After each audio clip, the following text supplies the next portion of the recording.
Why is that there? What is happening? What are you doing? No, wait, what are you doing? We're supposed to play our thing.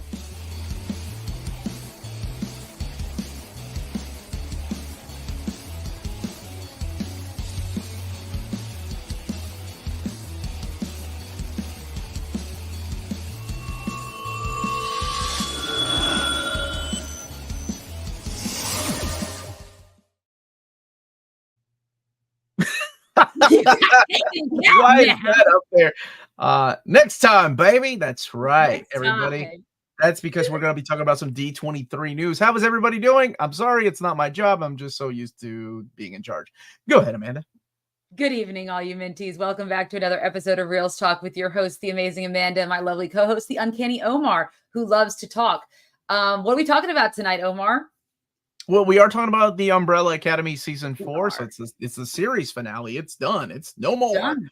And the D23 stuff that somebody is brave enough to leak and for some reason doesn't get pulled down. I don't know if it's a marketing scheme like the latest Vault posting, which I thought was a really interesting marketing scheme. But anyway, so we are here to talk about, the season 4 Umbrella Academy and the series overall. And then, of course, the D23 stuff, including some of the trailers and stuff like that. And it's, I'm excited to talk. I can't wait to talk about Thunderbolts and hear your thoughts on the leak trailer. I'm gonna watch that really quick. I sent that to you 2 days ago. I know, and I just looked at it to make sure it was still up because you're like, I can't believe it's still up, and I was like, I'll get back to that eventually. I'll get back to that. What happened to you? Get off of TikTok and quit doing your stupid dances and get to freaking watching these videos. First of all, and where's Torsten? Whoever made a gif of me. Did somebody make a gif of you? Oh my god, that's awesome. And put it in the Discord. What the heck? Guessing Omar's excited for Kraven. No, I am not excited. That trailer I did watch. You watched man, I'm done. You know what? I watched the Ballad of the Witches Road or whatever this thing That was awful, which I did watch too, which we'll talk about all these things here in a little bit. The Ballad of the Witch. Oh my god. What? When people say that's so cringe, I never really know what they're talking about. Because all I keep thinking back is the Robin Lively movie with Teen Witch. That to me is the definition of cringe. The rapping scene when the white girl's rapping, that is the most awfulest, cringiest thing I've seen. No, and then I watched this Ballad of the Witch. That's the cringiest thing you've ever seen. What was the cringiest things? On the Line with Lance Bass and Joey Fatone. Okay, why the hell would I ever say watch that movie? Just say. I'm sure the entire movie is the definition of cringe. It has a good song. Thank you so much, Arjun. I'm happy you are here. Good evening, Maya. How are you? The tagline needs to be, "Are you craving it?" Yes, it does. That's awesome. I was surprised that the dad from Umbrella Academy played Loki's frost giant. He did the voice? Thor. Oh. Huh. Okay. Okay. Succession, L to the OG is peak cringe. Been a minute since I saw Teen Witch. I don't recommend it unless you have nostalgia for it or you had a crush on Robin Lively and still do. There's a lot of things. Cobra Kai season 5. She was in Cobra Kai season 5. Still looking good. Still looking good. All right. What do you want to talk about first? And then we can take it from there. I figured we go ahead and knock out Umbrella Academy season 4. You want to go ahead and knock out Umbrella Academy? I'm gonna let you go. Yes, since I did, that's the background that we put. So we will be talking about spoilers. I mean, it has been out since Thursday, so I know it's still not a lot of time for all of you who may have decided to go see movies this weekend and watch Borderlands, because I know everyone was dying to see. We came really close to watching it, though. We did. We came really close, but we had better things to do with our time, and so we did not get to see Borderlands. But yes, the season 4, which is the final season of Umbrella Academy, did premiere last week on Netflix. It had 6 episodes, and it pretty much started off right 6 years. I think it's 6 years after the events or the ending of season 3, where they fixed the timeline, but in doing so lost all their powers and they all go their separate ways. And then we're introduced to them all 6 years later. And some of them are still hanging out together. They kind of meet up, but they're all living their own lives. And some events start to unfold where they eventually have to team back up and prevent the end of the world yet again. That is the premise of season 4, like the premise of most of the seasons of Umbrella Academy. So really quick. Okay. Yeah. Don't watch right now, because we are going to be talking about spoilers, and I cannot wait to watch Romulus. I'm going to try to make it this weekend because I want to see it this weekend. Well, so do I. Oh, do you? Yeah. Movies like Did you not see Corey's text to the group chat? Make sure that you guys are there for Amanda if she needs a friend. Yeah, but I've already sent the group chat a text about seeing the movie. It's called The Real Valdivieso. I'm not in that group chat. Oh, it's The Real Valdivieso group. My bad. That's me, Elena, and Maya's in there. Rodney. Anyway. Ooh, you are on it tonight. Family jokes. I'm on fire, baby. I'm drinking Gatorade. All right. So one of the most important things that you haven't said yet is that the show starts off in a different timeline, a different universe than the one that the Umbrella Academy comes from. As a matter of fact, they've been in another universe since season 3, like the entirety of season 3. Different timeline. Is it a different timeline? I think it's a different timeline. Is it not a multiverse thing anymore? It's a timeline thing. I guess it's still multiverse. It is. I mean, it's still multiverse because apparently that is the thing these days. Like anything has a multiverse. This is really interesting. Larry is saying the time jump was about as long as the gap between seasons. 7 years? When did it start? I remember you and I doing the review of season 1. I think it was on our Discord whenever we started our Discord. And I did like a review of the first 2 episodes with people. 2019 is when it came out originally. So okay, the multiverse is so hot right now. Is it still? I hope it is. We hope so. So they are in another Earth where it's different and things are not as they used to be. I think this is the loophole, of course, working around the actor that's playing the character of 5. The character of 5 in the comic books and in the first couple of seasons did not age. It was supposed to be him and his mate. But because they all lost their powers in the final or the last episode of season 3, he has aged, so it makes sense. Like loophole. It works. Like what's his name? Walt in Lost. Remember when Walt? Yeah, when Walt grew up. Yeah, you're like, oh, this explains it. Now, only how they're going to explain. Umbrella Academy season 1, Amanda 8, Omar 7. I was hating on that show. Actually, that's a good rating. That's a good rating. That's a good rating. I mean, and I love anything with Gerard Way, so he came out to support this. And can I just say, I saw the premiere. Here's a picture of the premiere, and like there's Gerard Way, the creator of this. Wait, where's Gerard Way? All the way on. If you're looking, okay, so he's hiding behind the guy on the left. Yes, and I'm like, bless his heart. I know he has a lot of social anxiety and stuff like that, but he comes out to support the cast and everything, and he just looks so different. Like he just walked off the street and said, I'm going to go show up to this premiere. He looks better than Adam Sandler would have been looking at the premiere. And I love him to death. And he created this. And obviously I'm sure he's gotten a good deal out of it. I'm sure Netflix paid him well. The Killjoys, and is he still doing My Chemical Romance a thing? I don't know. Yes, they are performing it When We Were Young this year, and they've already started rehearsing their Black Parade set. So yes, and hopefully they'll be coming out with new music. Maybe a 10 out of 10 if Ty Simpkins was in there. No, not necessarily. Ritu Arya in that outfit. Can we pull that picture up again? Who is Ritu Arya? Isn't that Lila? Like right in the middle, yeah. Look. Oh, okay. That's sexy, yeah. Well, I was all about what's her name? Whisper. You're all about Emmy Raver Lamp. Oh my goodness, yeah, that girl is gorgeous. Not Aiden Gallagher, 5. You don't like his glow up. He's in that awkward stage, I think. Please let's talk. Is he of age before you? I'm pretty sure he is. He did Doom Patrol for DC. He's 20. And Doom Patrol and the Milk Wars for DC Comics, absolutely. Yeah. Kristen met Gerard Way before a concert when she was a teenager. That's awesome. That's amazing. One of my friends sold him books and asked him to come on the show. And Gerard Way is like, I don't really do appearances because I'm really camera shy. And I find that interesting for a guy that was a part of a big band. I don't know if he plays a persona on stage, right? So it's easy to lose himself. I've seen them in concert. The music?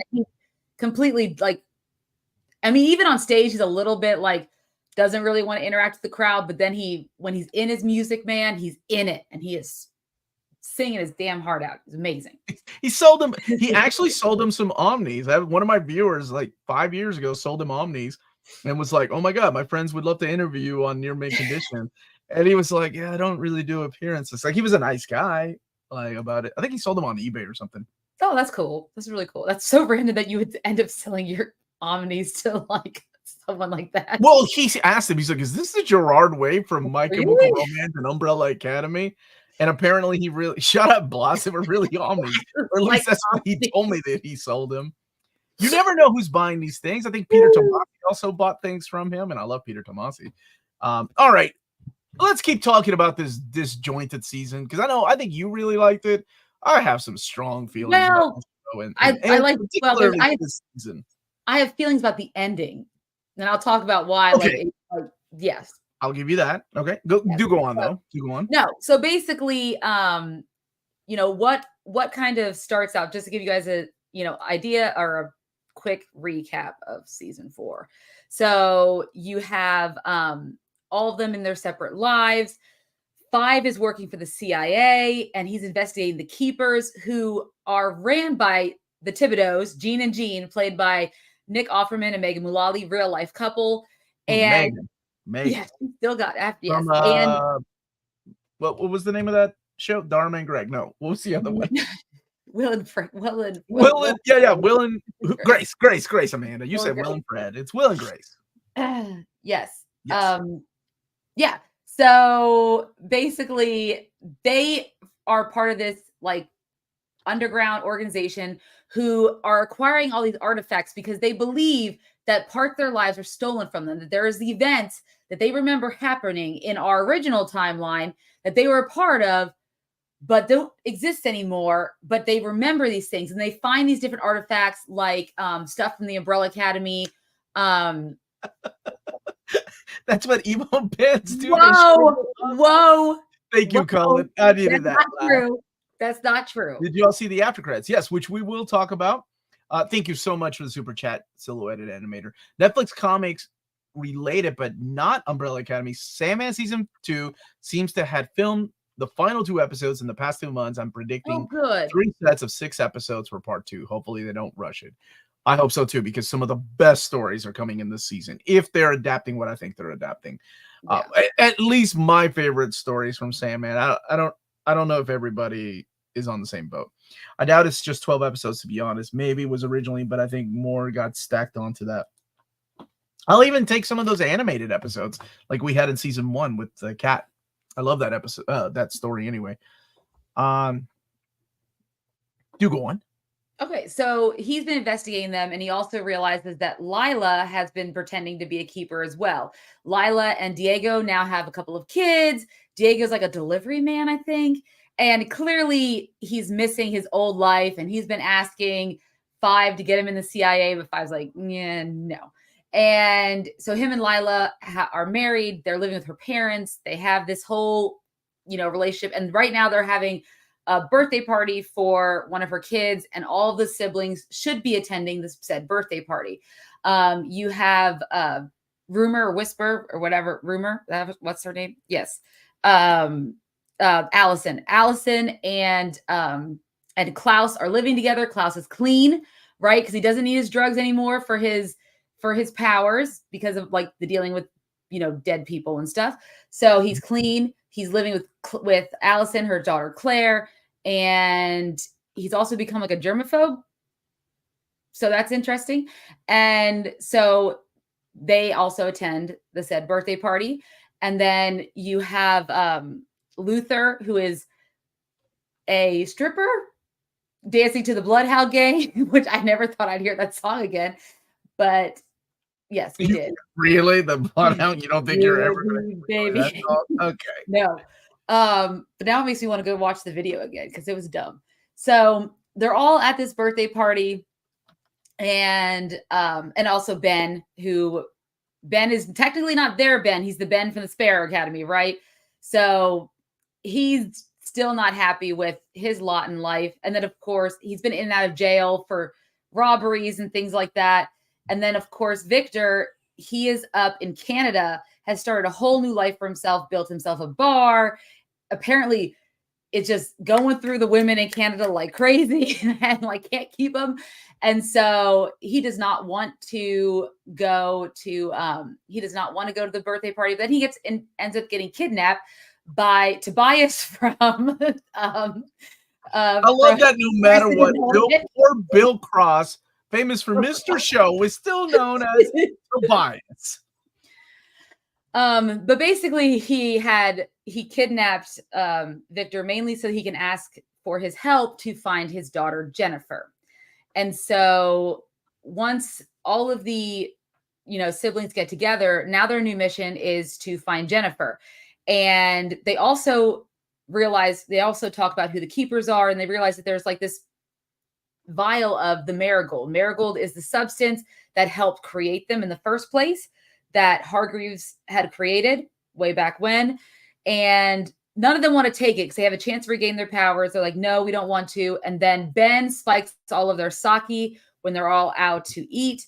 And they all end up with their powers, except for Klaus in the beginning, because he did not drink the sake. He pretended to drink the sake, but he does end up getting his powers. And so now they're all have their powers back, and they all are on search for Jennifer. And once we enter this quite quiet little town, and this is where we find Jennifer, Ben finds Jennifer. And meanwhile, they're being their normal sibling selves, fighting amongst each other. Diego thinks something's going on with Lila, that she's cheating on him. And she's really just been out, hanging out with the keepers because she's bored with her housewife life. And she used to be like an assassin. And so she misses it, just like Diego misses being part of the Umbrella Academy. They just don't talk about it with each other. So he's suspicious of her, and they're trying to find Jennifer. And of course, this town ends up being full of keepers. Jennifer is there. The keepers are all keeping her safe because they need her for the cleanse, this mysterious event that is going to cleanse their world and take them back to the sacred timeline, Earth 616. No, I'm just kidding. It's not Earth 616. Thank you, Silhouette Animated. Literally filmed the end of the original story last month. We're still talking about Sandman, right? Not Umbrella. Yeah. The Wake. Oh, okay. I'm sorry for the off. No, you're good. It's okay. I'm sorry. You never watched Umbrella Academy. Dude, where you been, man? I hate saying your name. Cyclops better than Wolverine. I haven't watched the latest season. Been hearing nothing but bad things and too scared to watch. I mean, anyway, we'll get there. We'll get there because I'm curious what Amanda's thoughts are, and of course, So eventually, there's this big shootout. They're trying to escape the town, and Jennifer ends up running away with Ben. And even though not with the rest of the team, they just end up running off without them. And so the rest of the team's like, what do we do? Five's like, I got to figure this out. He ends up getting his powers back and blinks himself into a subway station.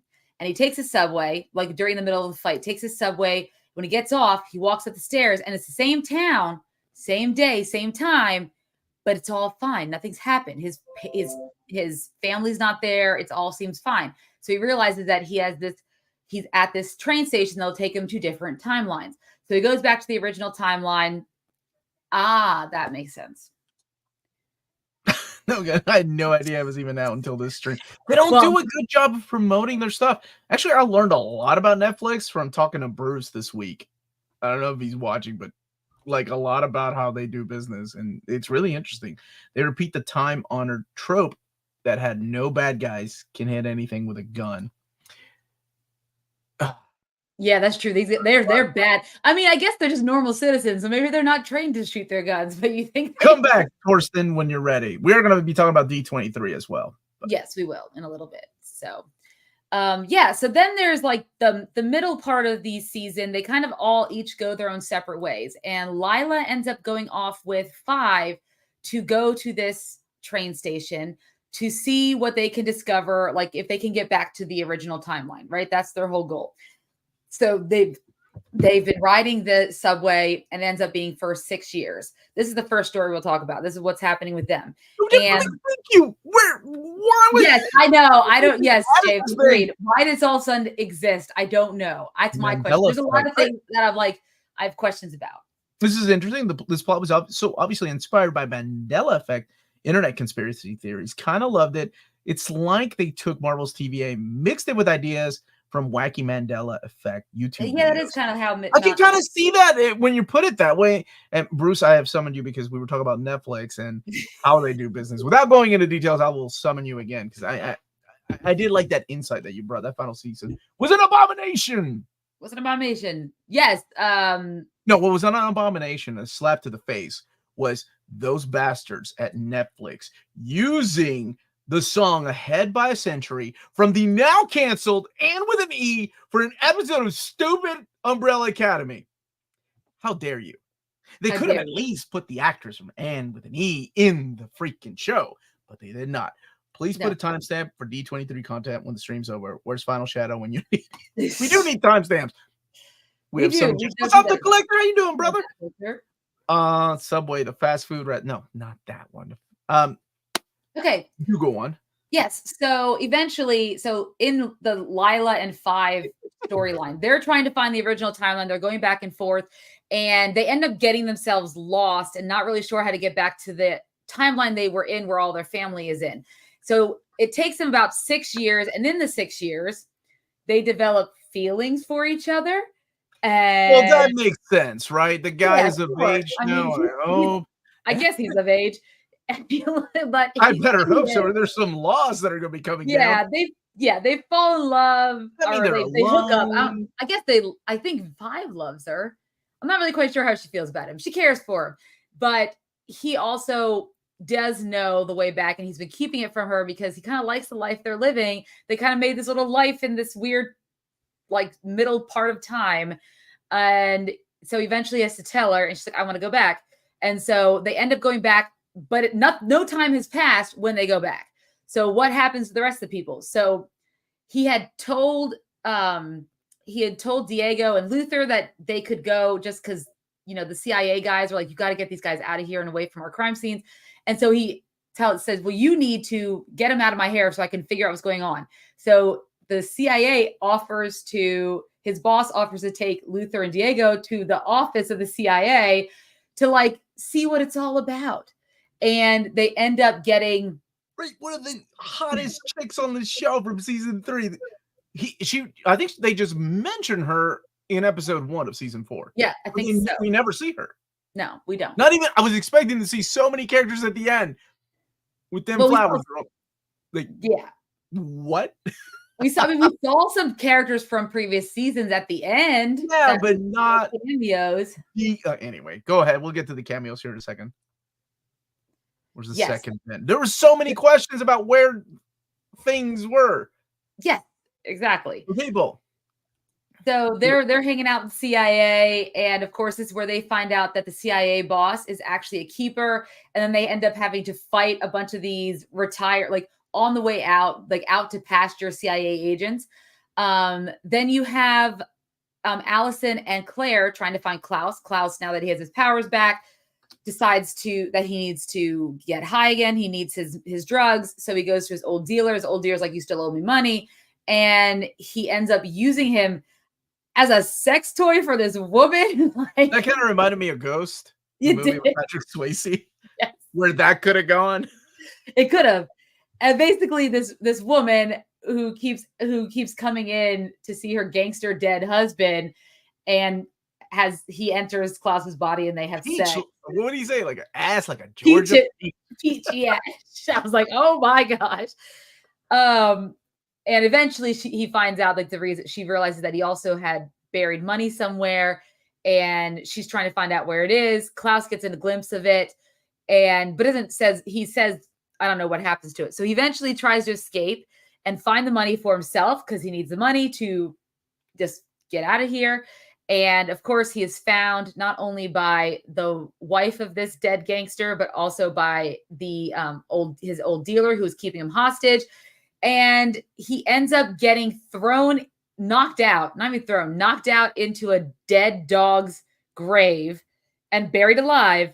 And he's having a Ryan Reynolds moment, basically, where he's stuck in. Wow, you went with buried. Okay. Yep, I did. Where he's stuck in a grave, trying to find his way out somehow, and trying to break through. And luckily, Allison and Claire, now that Allison knows that what happened when Klaus went back to the house, stole a bunch of stuff. Claire tried to stop him and he yelled at her, scared her. So they go trying to look for him and they do find him and they're able to dig him out and save him. So that's happening over there. And then Victor, what else is Victor doing in the time? Is this before? I don't remember when they go see Hargreaves. Oh, Victor is with what's his name? Number Hargreaves. one. Yeah. And remember, they had the suits on, trying to break in and find out information. Diego. Diego. Sorry, who were you talking about? No, Victor's with Hargreaves. So sorry. There's a moment. Yeah. There's a moment where they all go to all of them -5 go to Hargreaves, and they're trying to this timeline's Hargreaves, who is a powerful man. Abigail's still alive. Yeah. And they get to meet Abigail, and she's a wonderful human being, and she's so excited to see all of them, and she knows all about them. And then, of course, Reginald is still Reginald, still kind of coarse and a little bit uncaring. And basically, he kind of makes them realize that the Jennifer and Ben, there's something going on there. And so they don't all remember how Ben died. So if you remember in the first season, they all, Ben was already dead, and he was a ghost that Klaus could see hanging around. And they don't know how Ben died. So he has this machine that can maybe get their memories back. And so what they do is they get in the machine, and we get to see what happens at night. Basically, they are called to go deal with something at a shipping warehouse. And we get to see where Vanya at the time wanted to go. And of course he said no. Reginald said no, she can't go, even though Ben didn't want to go. Mm-hmm. And so they all end up over there, and he said, don't open any containers. But of course, Ben is drawn, opens a container, and that is where Jennifer, this young girl, is. And so he removes her, and they're immediately shot, both in the head, by Reginald. So clearly he messed with everyone's mind to make them forget. Now they remember, they're all angry at him. Everyone's, wants to hurt him. And so that's where him and Victor are on their own mission to go find Jennifer and Ben. So that's what they're doing. And during this whole mission, they're kind of learning, Reginald kind of finally admits to Victor how he understands him now, and kind of there's this mutual understanding thing. Cause obviously Victor, dealing with their father, had a really hard time because he kept him away from the Umbrella Academy, didn't let him be a part of it for so many years, because he was also holding in his powers because he didn't want Victor to unleash his powers in season 1. And so that storyline is happening. And I think that covers it. But they all end up at Diego's house for Christmas before we get to the final scene or the final throwdown. And they're at Christmas. They're all there. And that's when Diego finds out that Lila and Five had an affair. And that's an interesting moment that happens in this episode or this season. And of course, can't be mad though, because something's happening on the outskirts of this town, the town they just visited. And so they need to go stop the Keepers. So they go to the Keepers, and they're trying to find a way in. Victor gets his way in, and immediately, he sees that Ben and Jennifer are locked in this large house building, and they're starting to become this mutated form, right? Of some kind of monster that's growing. And Ben's like, I don't know what's happening to me. What's going on? And they realize what they also learned from Reginald and Abigail is that when they made the marigold, an opposite element was also made called Durango. That was also released. And that's what's inside Jennifer. Where the rest of them are imbued with the marigold, she has the Durango. And if the two ever meet, causes the end of the world. Right? So basically that's what's happening. Now Ben and Jennifer are starting this process of the cleanse, which is what the Thibodeaux have been talking for the whole time. And eventually this monster, the Cronenberg monster, yes, it is fully formed. All of our people. Of Tetsuo from Akira. Yes. Becoming that actually big that water. does look like Tetsuo. Yes, exactly. Yes, the body horror was very surprising.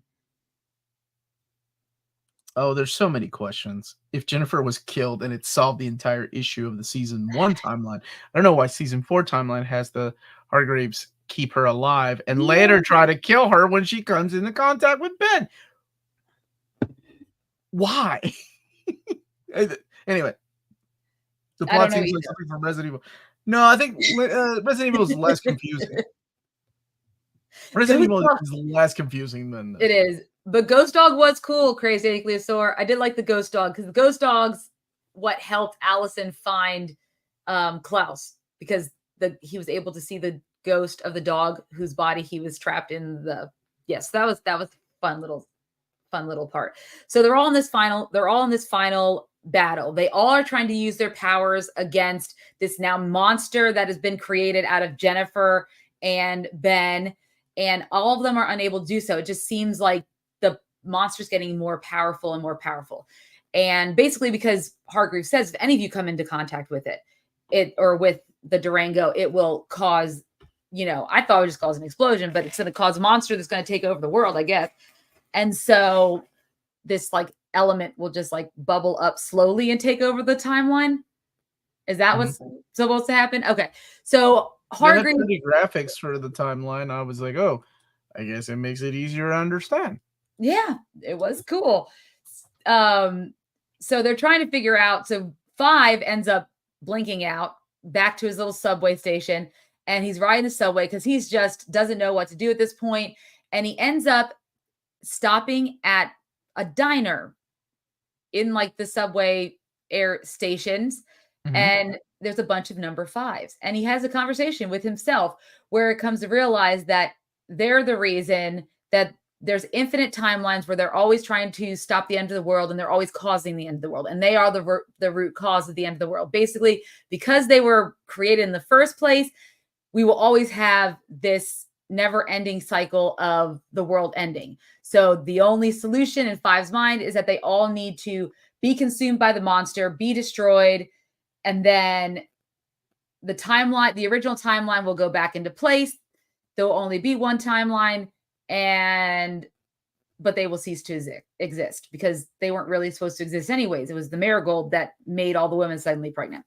So he has to go back with this information and then tell all of his siblings, basically they have to sacrifice themselves, which for people like Allison and Lila, that's very hard because they have family. Allison has a daughter and Lila has kids, and they don't want to sacrifice themselves, but eventually they both do. Obviously, there's some really good scenes in there where Allison's telling Claire she's always going to be with her. My question is, but if they're still a part of them, how? Anyways, how can they be born? Yes, how can they still exist in the original timeline? That was my biggest question. Lila and what's his name's Diego's kids. Yeah, how could they still exist? They never somebody else fathered and mothered them that looked like them. Sure, that's possible. Or maybe it gives you hope that they're still. Anyway, so what happens, and then we can talk about the So basically, and then Lila does take all the children, her parents, down to the subway station, makes them get on the subway so they can get off in the original timeline, and she ends up going back with them. They all have a moment. They all get consumed. We also have Hargreaves realizing that male Jean Thibodeau was actually his wife all along. And she was like, I'm doing this because I'm fixing your mistake. And he was like, you always knew you had to fix my mistake. And this was never meant to be. These things should not have existed. So they get consumed. Everyone gets consumed. And then we get a flash to the original timeline. It's a beautiful day. Lila's parents and kids and Claire all hang out at the park. We see a lot of different people from past seasons also hanging out at this park, having a great day. And then we get an overview or a narrator saying that on this day, August 12th, 8th, whatever day this premiered, 2024, it was an ordinary day. Nothing happened. And then that pretty much ended the season. Fade to black. Yes, fade to black. Credits. We get we have an after credits of marigolds growing out of. Did you count them? How many were there? I have a picture because I wasn't sure. Pull it up. Oh, well, hold on. No. Now I gotta do this. Now I gotta hold on. That's okay. We I got didn't this. save it. I didn't save it. I just and they also do the Deadpool Wolverine thing where they have like during the credits while they're rolling. I don't think that's a Deadpool and Wolverine thing. You're That right. has been done a lot. It's just because that's like the I most. love that you think Ryan Reynolds created this amazing universe. Like nobody's ever thought of this before. All right, so here's the marigold. So it's 1, 2, 3, 4, 5, 6, 7, 8. Well, that doesn't make sense. Jennifer. I forgot. Jennifer. Ben. Right? Yes. Mm-hmm. So there we go. 8 marigolds. What's up, Mike? Was my once and future deluxe. Well, I don't have the deluxe. I have the slipcase editions. Was it taller than the first book? No, it's definitely slimmer though. It's definitely slimmer, but it wasn't taller. Now you got me second guessing myself. Why would it be taller? Well, I did a comparison on the video. Yeah, I think they're the same height. This season was all over the place, unfortunately for me.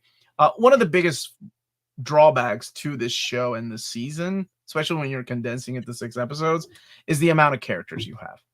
Yes. You have so many characters, and for some reason they keep separating them, including Klaus, who never really interacted with his family. Never. He was either very briefly whoring around, dead, doing his own thing, buried, and then in the final last episode and a half, he's reunited and doesn't even have that much interaction with his family. Like, we've done this already where the characters are separated. Yep.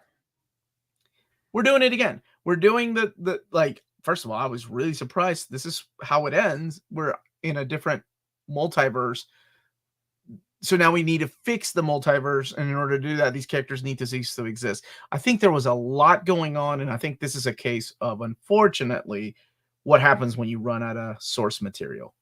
Not that, like, I'll be honest, I actually enjoyed Umbrella Academy Season 1 more than I did the comic book because I thought it fleshed out a lot of the characters and a lot of the scenes. I thought a lot of the moments from the comic played out better in the show. Yeah. Season 2, I had fun with because it was a good balance of whimsical without going into Wes Anderson territory and dark humor and dancing, which I guess could be counting as whimsical. Yeah, it's kind of whimsical, yes. Season 3, I think, is when I don't remember what we rated season 3. I remember reviewing seasons 1 and 2. Did we do James, did we do season 3? James, we do 7. I can't remember. I know we did seasons 1 and 2 because we were both excited for season 2, and season 2 happened like right after season 1 too. It was like and then there was a break, and I'm sure the pandemic, but no, I thought they were fun. Oh, here we go. Umbrella Academy season 3. Damn, James, thank you. Amanda, 7 out of 10. Omar, 6.5. Let me double. I actually have the slipcases for. Oh, shoot. I'll get them here in a second. I'll double check. Now you got me second guessing myself. Yeah. So, but on to your point about the separating the characters, and that I think is a detriment to the show, especially for Klaus's character, because they basically sidelined one of the, like, let's face it, he's a little more interesting than Luther, and he's a more and he's a more interesting actor. Nothing, Tom Hopper's great, but Robert Sheehan's just a more interesting actor, and it's more meat and bones to play. So they separate him from the cast he has good rapport with and put him with people that we don't ever see him interact with before, but he has such a good rapport. And you see that very briefly towards the end, the final episodes, when they all have to be together to stop the end of the world. And I was like, why couldn't you have this the whole season? And that did not deliver the emotional impact for me because they were separated this season. So when they're all together going, I love you you guys so much, I was like, and you're fucking assholes and all that stuff. And I'm like, okay, but this doesn't mean this much anymore. Like, yeah, it's just different. That, oh, look at that, thank you so much, Josh. Now I'm curious why James is lying to my face. Wow, you really didn't like season 3. I liked it a lot. 3.6 out of 10. Wait a minute. I don't know who. One of these is a lie, and his name is Josh Greathouse. So, yeah, my biggest issue with this season was they take the chemistry between the characters, and give it, like, take it away from the show. And I think that it was a detriment to 6 episodes that are already condensed, because each season, correct me if I'm wrong, we're 10 episodes long, padding out a couple of episodes, and then that's just so much story. And honestly, this whole season felt like one of those filler seasons. Like they don't have any villains, which the The Umbrella Thibodeau's, I Academy guess, were a really little didn't, with bit the exception of maybe villains, but season 1. yeah. Um, I kind of thought maybe this is the way that it should end, them ceasing to exist with the hope that maybe they Could are come back. supposed to exist.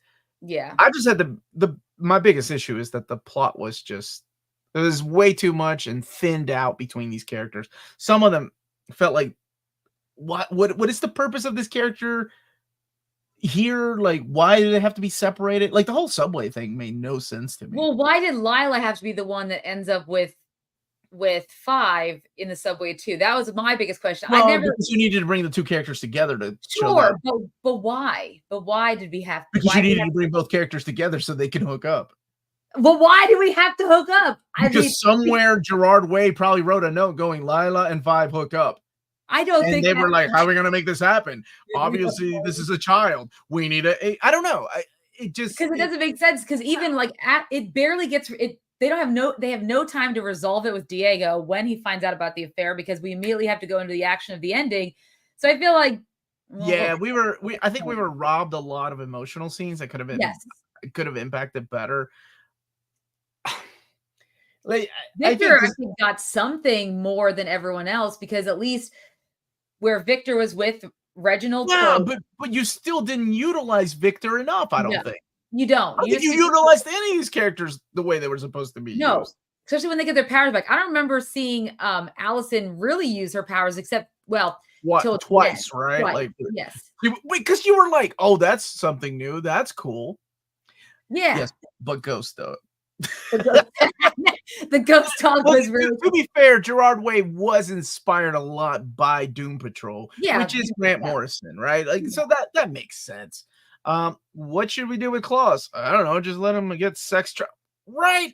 Klaus is how did Klaus not break himself out of this? He was so helpless in this season. Oh yeah, and when needed to be broken out, like it was this. Why did we have to make him? Yeah, when he was such an interesting character before. Larry's bringing up a good point. These disparate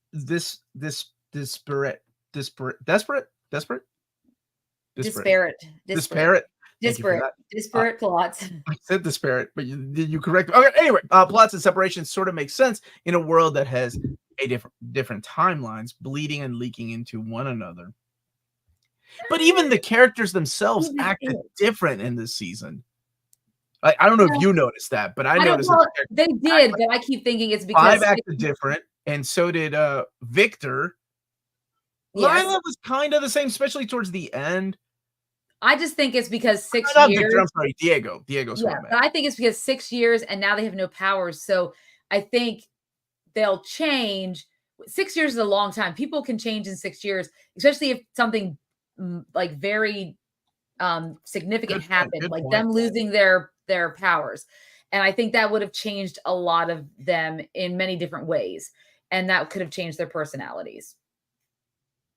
But I mean, still, as far as like, because there's timelines bleeding into each other and that's why they had to be separated. I don't know if I necessarily buy that as a good enough excuse as to why we would see them be separate. Because they still come together. I mean, they still in the 6 years exist in each other's worlds in some way, because you see it. They even make I think Diego made a comment about how they have birthday parties and Allison never shows up. She just drops Klaus and Claire off and she never goes in, right? So clearly most of them are hanging out with each other for the most part. So they are together living separate. So what do you do with a season that the has problem? To fix that, right? I don't know. Yeah, and they try. I feel like the ending is probably dance and stuff. Why didn't Ghost Ben tell Klaus that? Did he know? Oh, that Ghost Ben. Oh, but he was turned around. Wait, and now I have to. Was his back turned to Hargreaves? When he got but he's a ghost. Wouldn't he immediately see who killed him? If you were to believe in, you don't know how ghosts work in this. I don't know how long it takes for them to become sentient. Well, even if his back was turned, he would immediately. Did you just say you don't know how long it takes a ghost to become sentient? I can't believe we're having this stupid ass conversation. Thanks, Umbrella Academy season 4. Thank you. No, but it's just for me, there didn't need to be the separation. I felt like they didn't have a lot to go on with the storyline, even though they could have. But, and I know everyone has to have their separate storylines and have to have side stories, but when you have 6 episodes to do it in, I feel like it would have been better to keep everyone together for a lot of it anyway, and try to unsolve the mystery. To solve, you know how I sum up this season? What sums up the season for me is, hey, we're running out of plot. What do? You know what? What's really funny? Let's play Baby Shark one more time. People really like that. Yes. Oh, jeez. No, maybe it was funny the first time I heard it for 5 seconds, but the entire I think it was like a total. Well, the vomiting scene was kind of funny. That felt like very Umbrella Academy. Yeah, that I was cool with. That was cool. Baby Shark, like somebody writing it. You know, it'd be really funny right now if we play Baby Shark yet again. And I feel like the whole season was like that. You know what would be really smart is if we separate these characters yet again and have Claus do his own Pluto adventures, which is what I always call these little side adventures from main characters. When Pluto was going on adventures with Mickey, he was always separated doing his own things. Once you have this cast together that seems to get along really well, why not let them feed off of each other? And yes, like that's how the impact of the final episode would have been so much better for me. I don't know.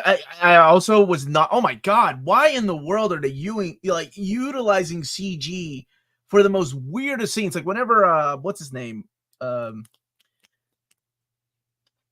Mr. Show Tobias.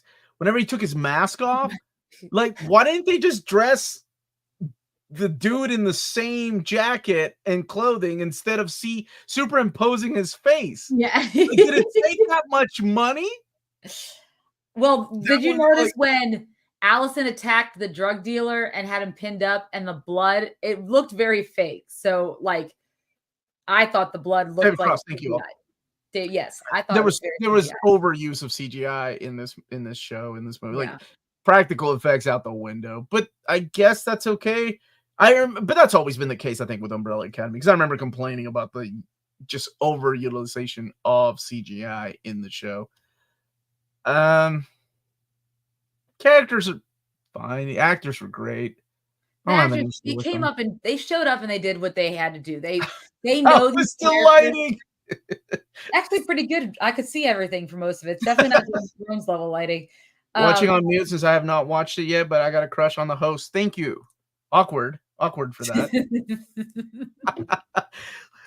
Mi primo de Texas. David, please stop. David Ross.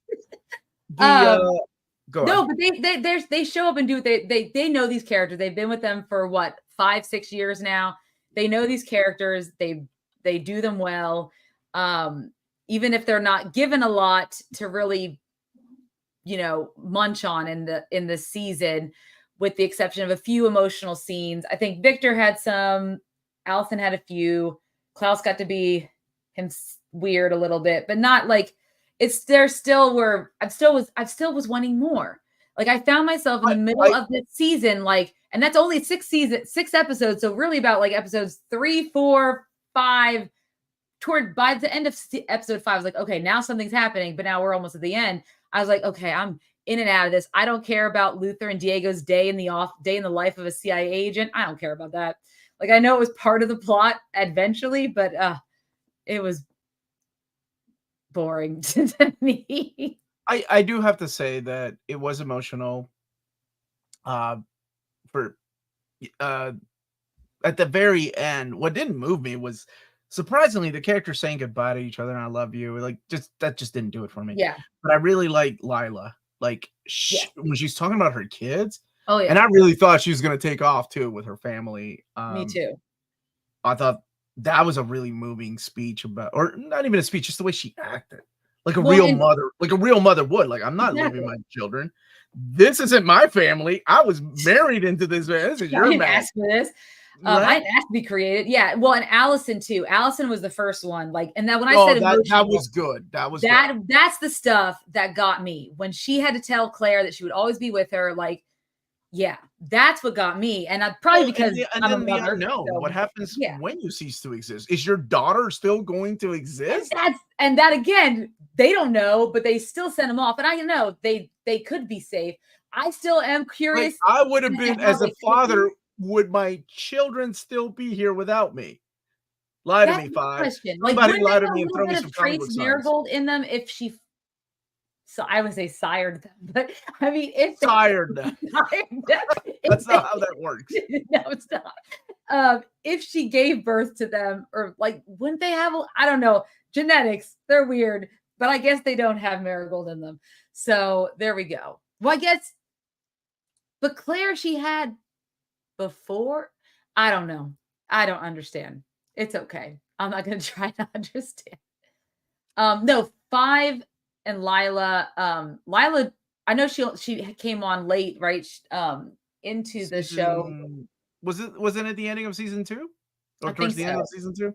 Yeah, but is a great character, and I enjoy her. I'm not sure I'm like sold on her and 5's storyline, but yeah, 5 is phenomenal. Or Aidan Gallagher, it's a great actor, but yeah, I think I mean 5 stole the show in season 1.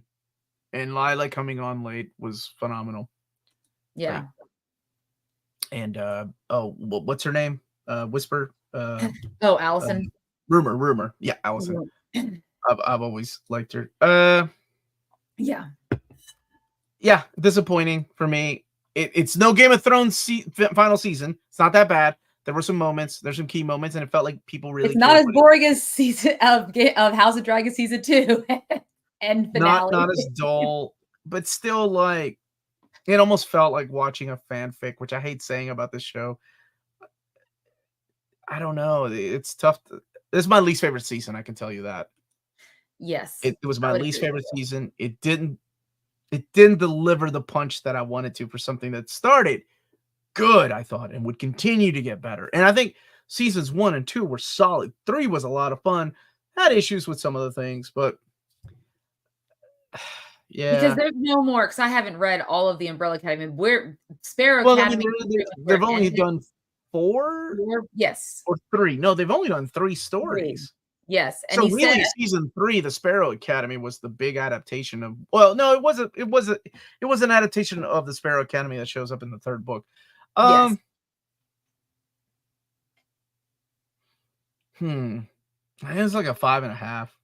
I didn't dig it as much, which I hate to say it. It really didn't do much for me. What would you give it? I'm sorry, Josh. No. I was giving it a 5 out of 10, actually. 5 out of 10, yeah. Yeah. 5.5 out of 10. 5. Wow, you rated it less than I did. Yes. I mean, really the moment that caught me the most was that final scene, but that's not enough to save the rest of the season for me, I think. Apparently he's supposed to be doing a volume 4. Volume 2 is Dallas. Volume 3, Hotel Oblivion, and Volume 3, Hotel Oblivion. Did I just have like a glitch in the Matrix? What? What's up, Moonin? How are you? Actually, we reviewed that last week. This season was disappointing. I love it. I love the acting, and I love a lot of House of the Dragons, and I will still watch it. But this season was just kind of bland. Tales from the Umbrella Academy. That's it. You Look Like Death Library Edition. So that is a 5 from Amanda and 5.5 from the Uncanny Omar. What would you all rate season 4 of Umbrella Academy? Now we can talk about D23 stuff. Yes, we can. All right, let me switch my background. We need a swipe. We need a good swipe. Here we go. Let's do it.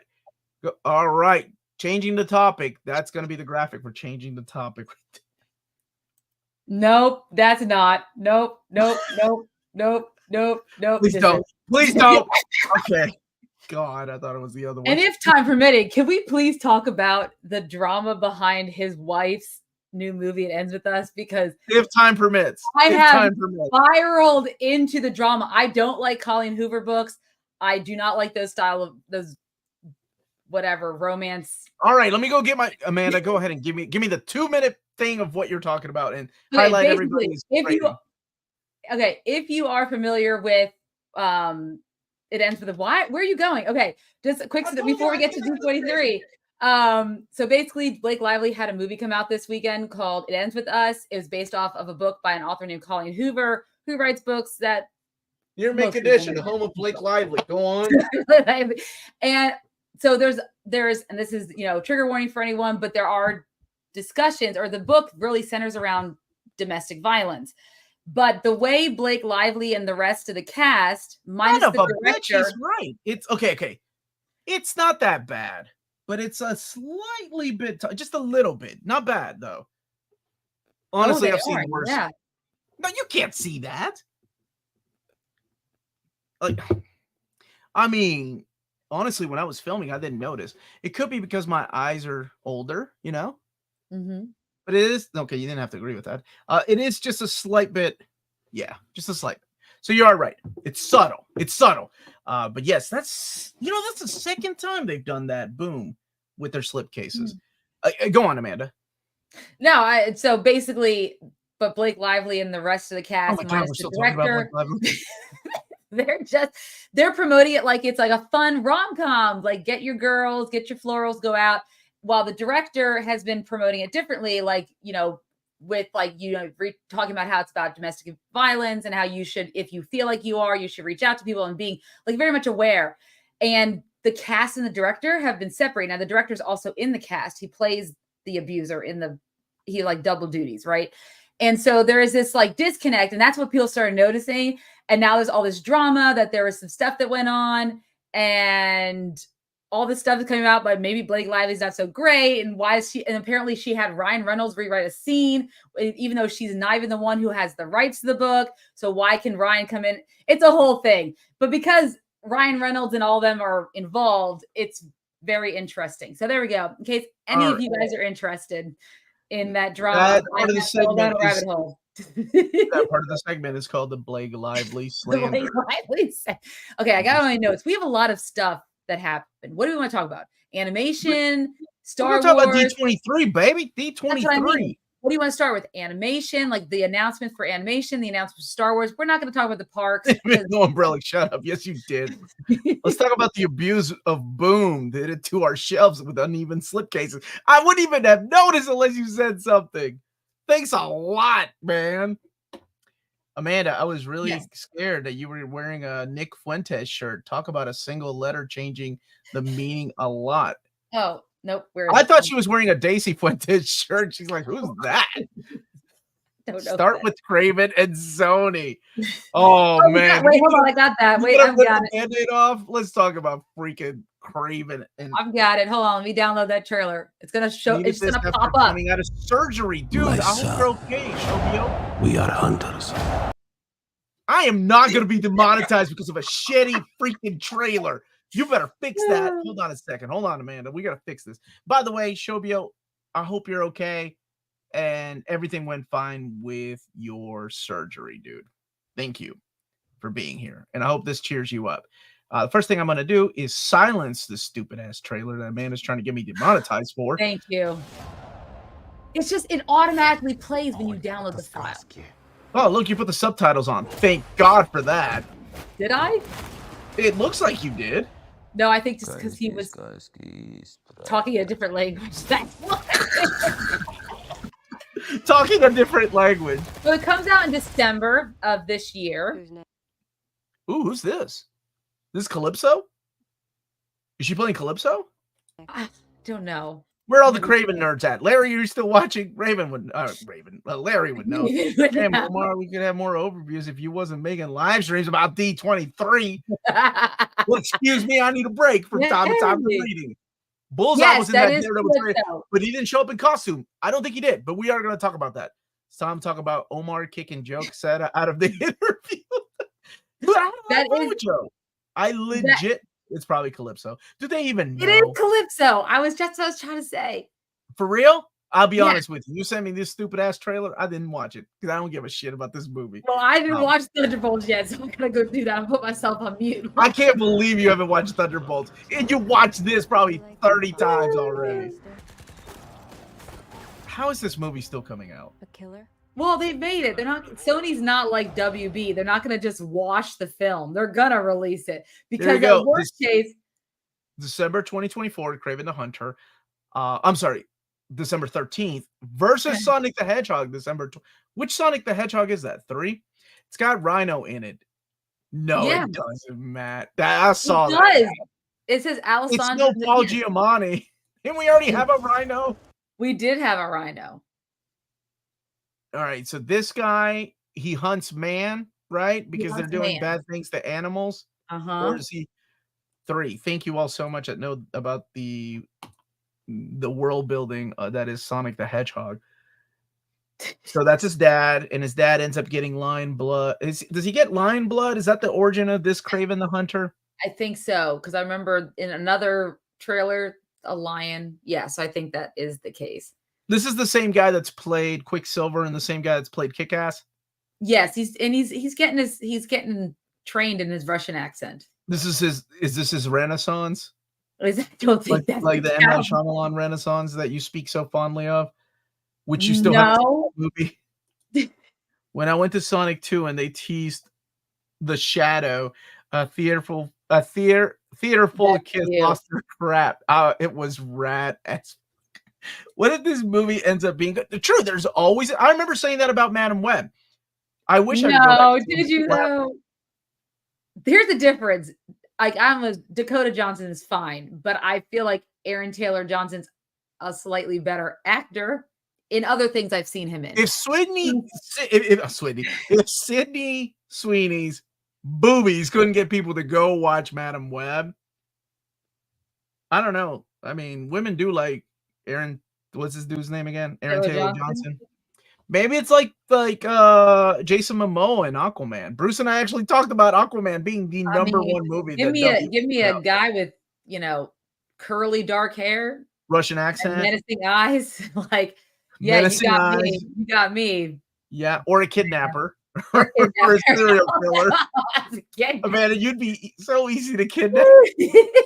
Well, that guy's hot in that windowless van. Maybe I need to see what he's doing.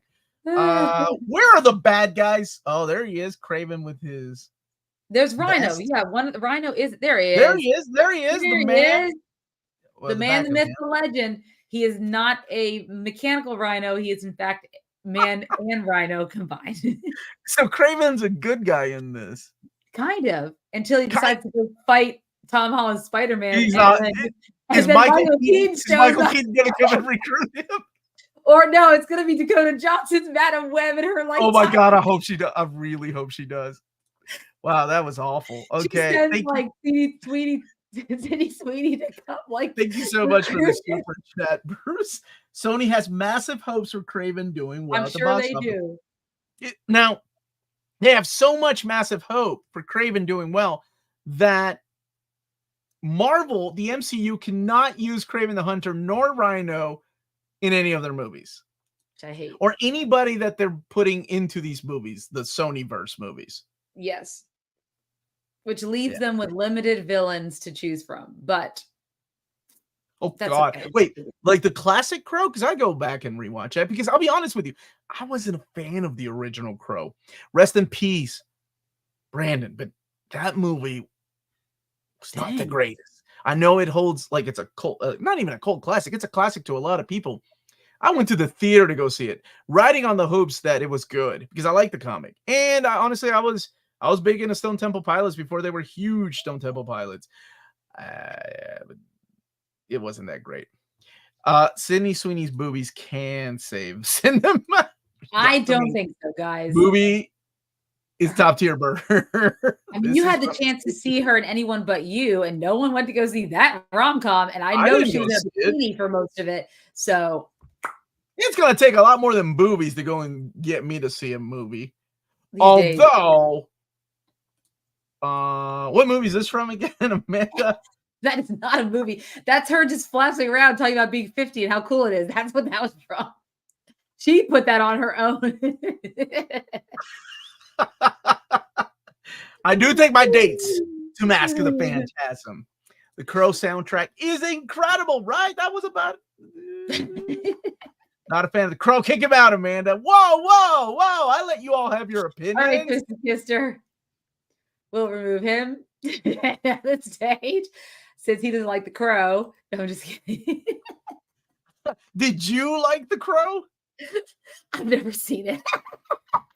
Oh, you've never seen it? Oh, you freaking no! That movie gets overhyped. I was in elementary school, and it would have I would have had to like have like a study like boyfriend who thinks he's a hipster and cool make me watch it. So first of all, I did not think I was a hip. I did think I was cool. I am cool. I just wanted to go see it because I like the comic.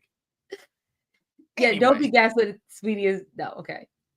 Are we talking about? Are we still talking about Sweeney? Well, let's talk about D23. We are really on, brother. All right, let's that's a movie she hasn't seen, which we need to see.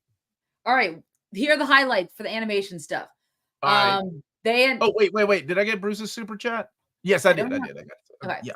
No, first and foremost, how Sony needs this. So he does need it. I think WB needs some stuff too, aren't they? Also, maybe Maya should have been our co-host for tonight. She stayed up till 2 a.m. watching the live stream on Friday night. I started following James's Discord thread, but then it got too many people kept responding. I was like, I can't keep up with this. This is too much for me. Like I'm too old. I'm too old for this. I'm gonna go get the bits and pieces. I gotta do some TikTok dances real quick. All right, go ahead. What do you got? All right. So for animation, here are the updates. New Inside Out Disney Plus series is being announced. It's going to take place between the both films, Inside Out 1 and 2, and it's set in the studio where Riley's dreams are made. So they're really banking on more Inside Out 2 or Inside Out. It did make a lot of money at the box office. I know that Bruce. How much you make of it? I don't know. I don't. I would. We get on box office. It made over 1.6 billion. Here we go. That's how much it's made. Wow, so far. Good for movies, man. That's great. Good for movies. And Deadpool and Wolverine's still only at 1.04. So let's everyone go see that movie. It is still over $1 billion. Toy Story 5 is coming out in summer of 2026, and I don't.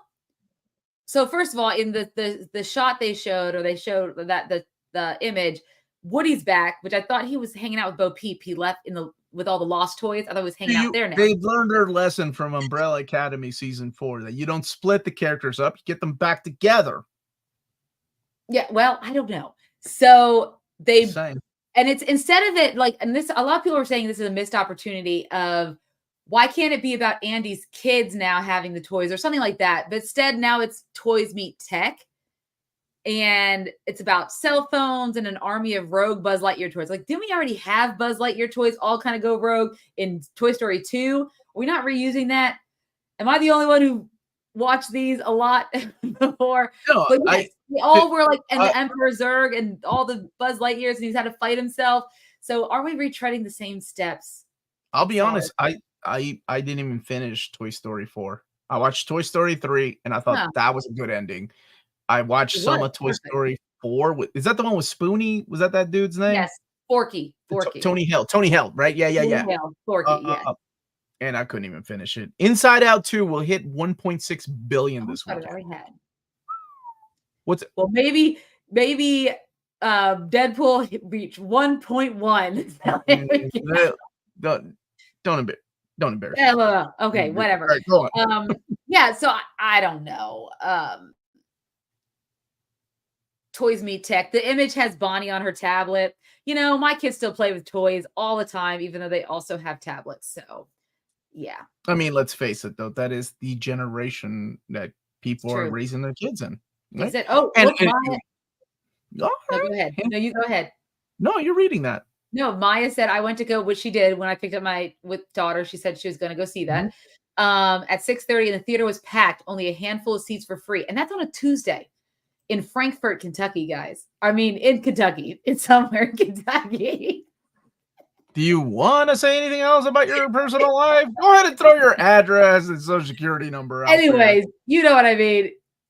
It's not like it's I do know what you mean. 3 did have the bear. It also had Totoro in it. If Holland actually gets a Green Goblin centric movie, how close to the comics do you think the costume will be? I hope they rectify what they did from the Sam Raimi creation. I hope they go back to the what we had, like the testing of Yeah. the goblin when he actually transformed. Yes, that That would be was nice. cool. Some grocery stores here have the small shopping carts for kids with built-in tablets. Do they? Not my Don't grocery stores. I mean, everything has like even restaurants will have a tablet that you can like Play keep games kids on. entertained. Yeah, it's crazy. Deadpool should top 1.2 to 1.3 billion. Like after it's done in theaters, international and everything. Toy Story 6, mint toys in prison, unopened boxes. Actually, I like. No, well, that was a little bit of the Toy Story 2. story That in was Toy Story 2. You're right. Yeah, yeah. Yes. Again, they're retreading a lot of the I same. can't get Pirates of Darkwater, but we still get 20 Toy Story movies. Somebody They learned explain their to lesson. Josh basic economics. Yes. Like, I like Pirates of Darkwater too. But did you see the people that went to go see these Toy Story? I don't know about 4, but 3 is where I thought 3 ended well. 4, I think, still made decent money. Yeah. It was packed. Yeah. Our Toy Story is woke now after Buzz Lightyear. Shut up. Right? It's based on the real life person that never mind. Okay. What are you doing here, man? We're not having this Your cousins over there. All right. Now let's talk about more. There's more sequels coming out as well. It's not just Inside Out getting a TV series, Toy Story 5. They announced Incredibles 3. I liked Incredibles 1 and 2. I still Same. like 1 more, but 2 was solid. But they better make it a lot different from the Fantastic Four movie. But Well, anyway. right, for the longest time, that was the Fantastic amazing Fantastic Four version that we needed. Yes. And who knows? Although we are going to talk about Fantastic Four here, D23. Which I also have a video of that, but I have to upload it. But Disney, Pixar, I'm sorry, with this whole Disney thing has also made some real bad sequels. That's Cars 2. Like Cars 2. Yes. Like Finding Dory. Those are awful. Yeah, Finding Dory was not great. So unless you like it, it's not like we're gonna get what's his name back, right? Bird, who went on to do movies like Mission Impossible. Oh yeah, who came from The Simpsons, graduated. Well, we still have Andrew Stanton, who is one of the Cars 2 was not good, Blas. What?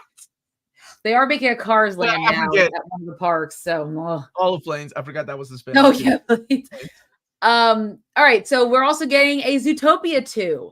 If anyone was interested in that. They're introducing reptiles in the sequel. Kei Kwan's going to be in it. And they have a giant seal who only speaks in bubs. Mega Missile. Cars is always valid, though. Okay.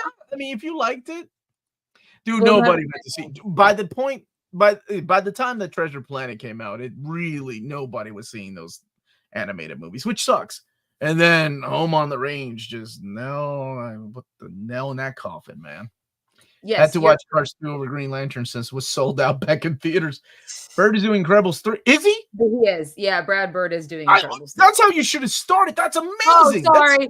Yeah, and it's coming out. Well, they're currently developing. I don't know what's coming out. Oh, that movie's gonna rock, man. That's gonna be solid. That dude delivers. Yes, he does.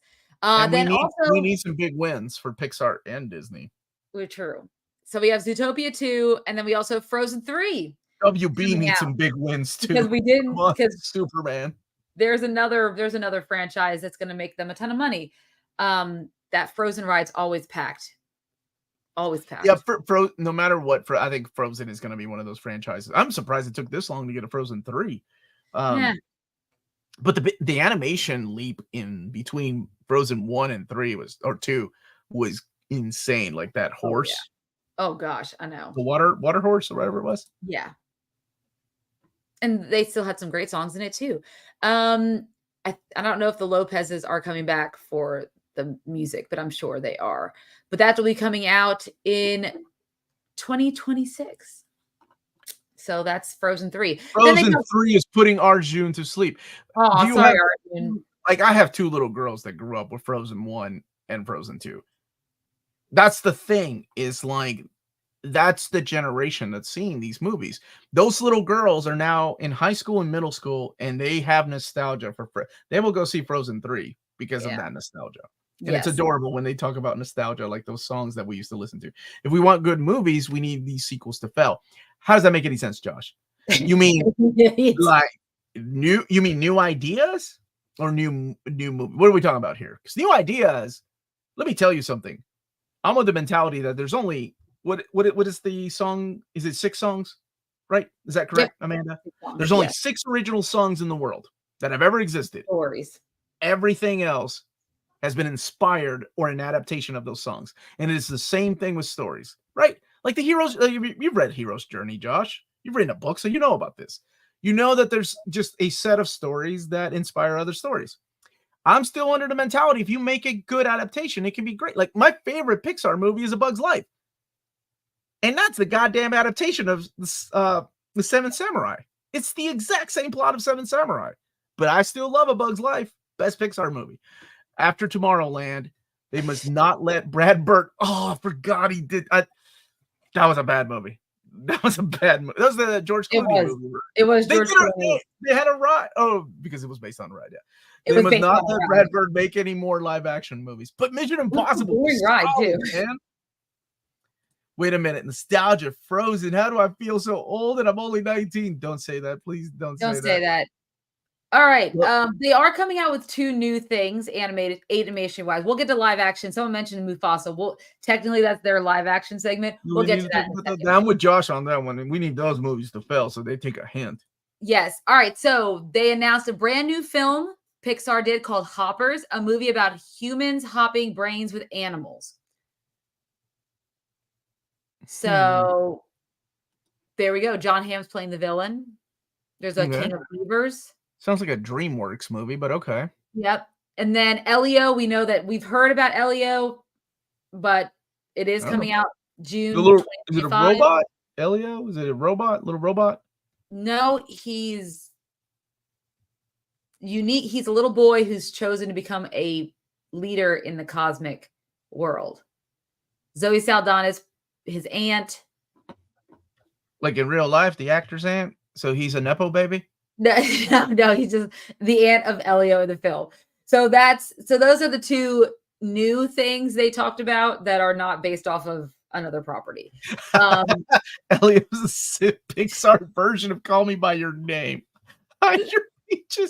Pixar and Disney don't do well with sequels. They get more and more watered down. Well, I don't the thing is, like, it doesn't matter about the stories to people sometimes. Well, mainly the people making the movies. What matters is the ticket sales. If the movies weren't making money, then they would stop making sequels like that. Yeah. So I've never seen Cars 3, but I did hear Cars 3 was better than Cars 2. Ah, there we go. Win or lose, coming to Disney Plus on December 6th. Thank you for that. Disney sucks, and that's why. Okay. So you want to talk about live action? Basic bitch, Ryan. You want to talk about Star Wars next? Oh yeah, because Andor season 2. Yes, and we can talk about the Mandalorian. The Star Wars. All right, I do have the Skeleton Crew trailer if you want to watch that quick. That was the first thing they did. Yeah, let's do a swipe. Let's do a swipe. Look, I'm an equal opportunist. I got you. Let me see. There we go. Hot. There's our swipe. All right, play it. You turn down, you made it smaller. And you made it bigger. No, I made us bigger. Is this Tomorrowland? What is this? No, it is the Skeleton Crew. So this is the kids show of for Star Wars. Yeah. Yes. They said it was inspired by the Amblin coming of age films. So when you think of Amblin, you think of like E.T., all those things. And there's 4 young protagonists who are accidentally lost in space and need to find their way home. So that's the premise of Skeleton Crew. And this is a show, right? In the Star Wars universe. This is a TV show, correct? TV show, yes. Jude Law is starring in it. So, all kidding aside, I know people hate on it, but I am actually a huge fan of the Ewok movies. I love the Ewok movies. As a kid, I thought, kind of when I was watching this trailer, it had enough of a little bit of creepiness that kids enjoy, that makes them curious, And that's what I was gonna say, Blas. It has a little bit of Goonies in here. Yeah. It looks good, and it happens to be set in the Star Wars universe. I would have loved to see this as a kid.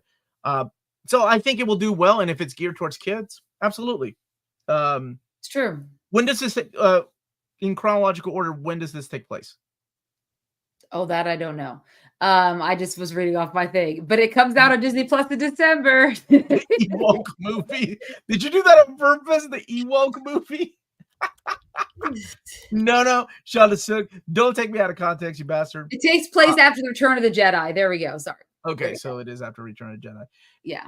It's, like kids are always curious about the like scary movies and the dark side of things. And I think that's a perfect that's why Goosebumps was such a popular series, right? Or that what was that show called Nickelodeon? My brother and my wife's brothers and my wife used to watch. Are You Afraid of the Dark? Right? Yes. It had enough creepiness to it, but it wasn't really that scary. I don't know. I was scared of a lot of the Are You Afraid of the Dark? Well, I mean, I've been with you watching normal movies, and you get jump scared with normal movies. This is true. Okay. Same time frame as Mando. Oh, yeah. Okay. So after Return of the Jedi, that makes sense. Thank you so much, Bruce, for super chat. Ewok sounds fantastic. I don't know if Josh did that on purpose or not, but that sounds awesome.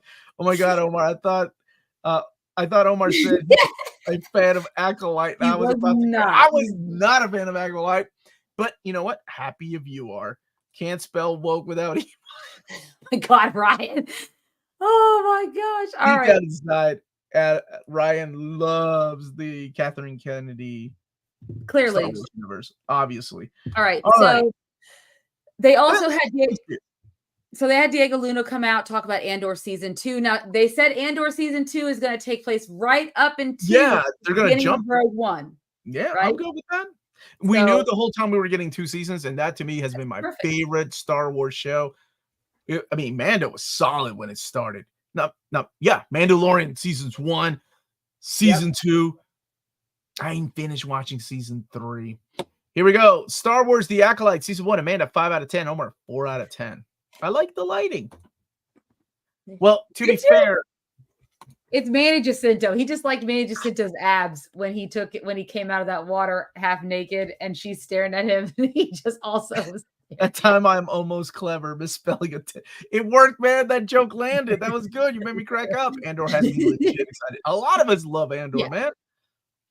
I was one of these dudes that did not like Rogue One. I was not a fan of Rogue One. Andor was so good. It made me go back and rewatch Rogue One just actually when I flew to Japan. I was like, man, this movie's actually solid. Now that I've watched Andor. Love it. Now you appreciate it more, see?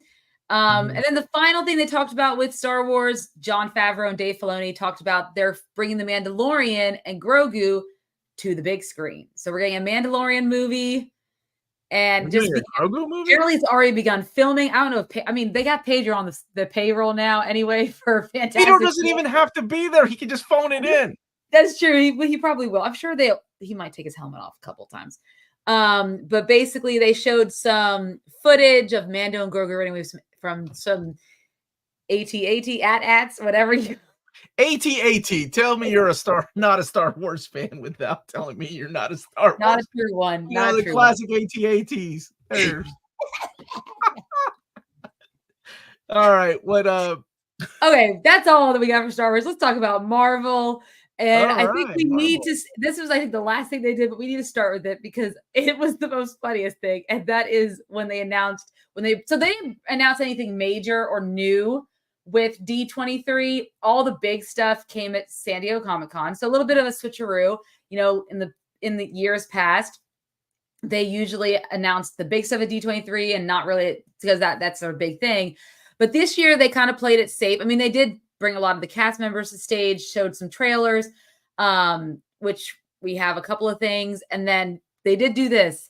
They had the cast of Agatha from All Along come out and sing this magnificent song. I told you both about the Mando movie months ago, along with Lilo and Stitch. Actually, I choose to believe Bruce nowadays. I don't question his wisdom anymore because apparently he's got that finger on the pulse. I don't know anybody like that. Now for the meat and potato. Look at Yeah, thank you, Bruce, for the super chat. Thank you, Did you guys already talk about RDJ? I love to hear your thoughts. We did last week, maybe, or the week before last. It was the week whenever. Yeah. Oh my God, Amanda, what are we showing? Are we showing that stupid freaking? Whatever you're ready. I'm ready. Just don't get me demonetized.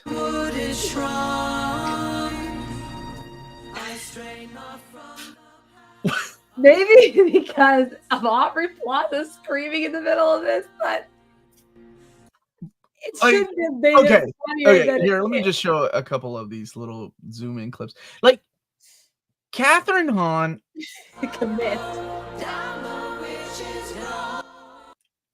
At least I can say that Catherine Hahn looks like she's genuinely having fun. Yes. But what the hell is happening here? What is this? Is that the mom from that 70s show? Like, look, dude, I'm all for. Why is this still on? Why are we talking about this? I don't know. Like, like, if you want to give me a taste of what your show is going to be about, I don't think this is, unless this is the route they're going, and it's half musical, half performance. I thought there was going to be music in it. I thought there was going to be music in it. I thought it was kind of be a musical. Like, I was when you showed me this, I laughed my ass off so hard, and I was like, I don't want to be mean. So, and I try to find the positive in everything, but I was like, okay, well, good idea. Stop laughing. Okay, that cackle right there, like, I mean, sounds good. Like genuinely having fun, and I think that's cool when an actress only has fun with the character. What the hell was that about? They were just giving you a tease of what you can expect in the series, along with they're gonna have some tribunals. Apparently, The Wizard of Oz, the 70s, the 80s teen movie. I don't know. And then they sing The Witch's Road. And apparently the Lopez's, the people who wrote, so all the songs are going to be featured in Agatha All Along. If you didn't know, the people who are writing those songs are the same people who wrote the songs for Frozen. So one of them is an EGOT, the man, the husband. He's an EGOT. He won all Emmy, Grammy, Oscar, Tony. So there you go. I remember when I said a Teen Witch was one of the cringiest movies in the 80s. I feel like the whole witch thing. Wait, she was in it, Bruce. At least Aubrey Plaza knew better not to be in that musical number. No, she was. She was in it. Was she? Yes, at the very end. She's like at the very, very end of the musical scene. Like she's at the row, like after that 70s show, Mom. Because that's what I showed you first of her. Well, I was talking about the trailer. Oh. All right, you're saying that she's on the right? No, other side. Our right. That. Well, I don't know where it is, Amanda. I didn't watch this 18 times like you did. Okay, so you're saying that she's over on the end. So I see that 70s show, yes. Mom. Is that Aubrey Plaza? Oh, they zoomed out. Anyway, yes, you zoomed out. That was awful, but I'm happy for the people that are excited for this. Okay. No actor can say no. Oh. No. They signed the contract. Yeah, I mean, if you're getting paid the right price, I'd go out there and cackle too. Yes, you would. For the right price. For the right price. All right, what is next, Amanda? What is next? If she was there, I feel shame for her. I don't remember. I don't think I saw her. It was bad though. Thank you, Bruce. Yeah, that's what I said. Oh God, now I gotta find the Instagram reel that had it that I've saved. Okay. Anyways, keep going. Oh, well, what else are we talking about? I'm not no, or should I be excited for that? Do you want to be excited for it? I guess that's the question.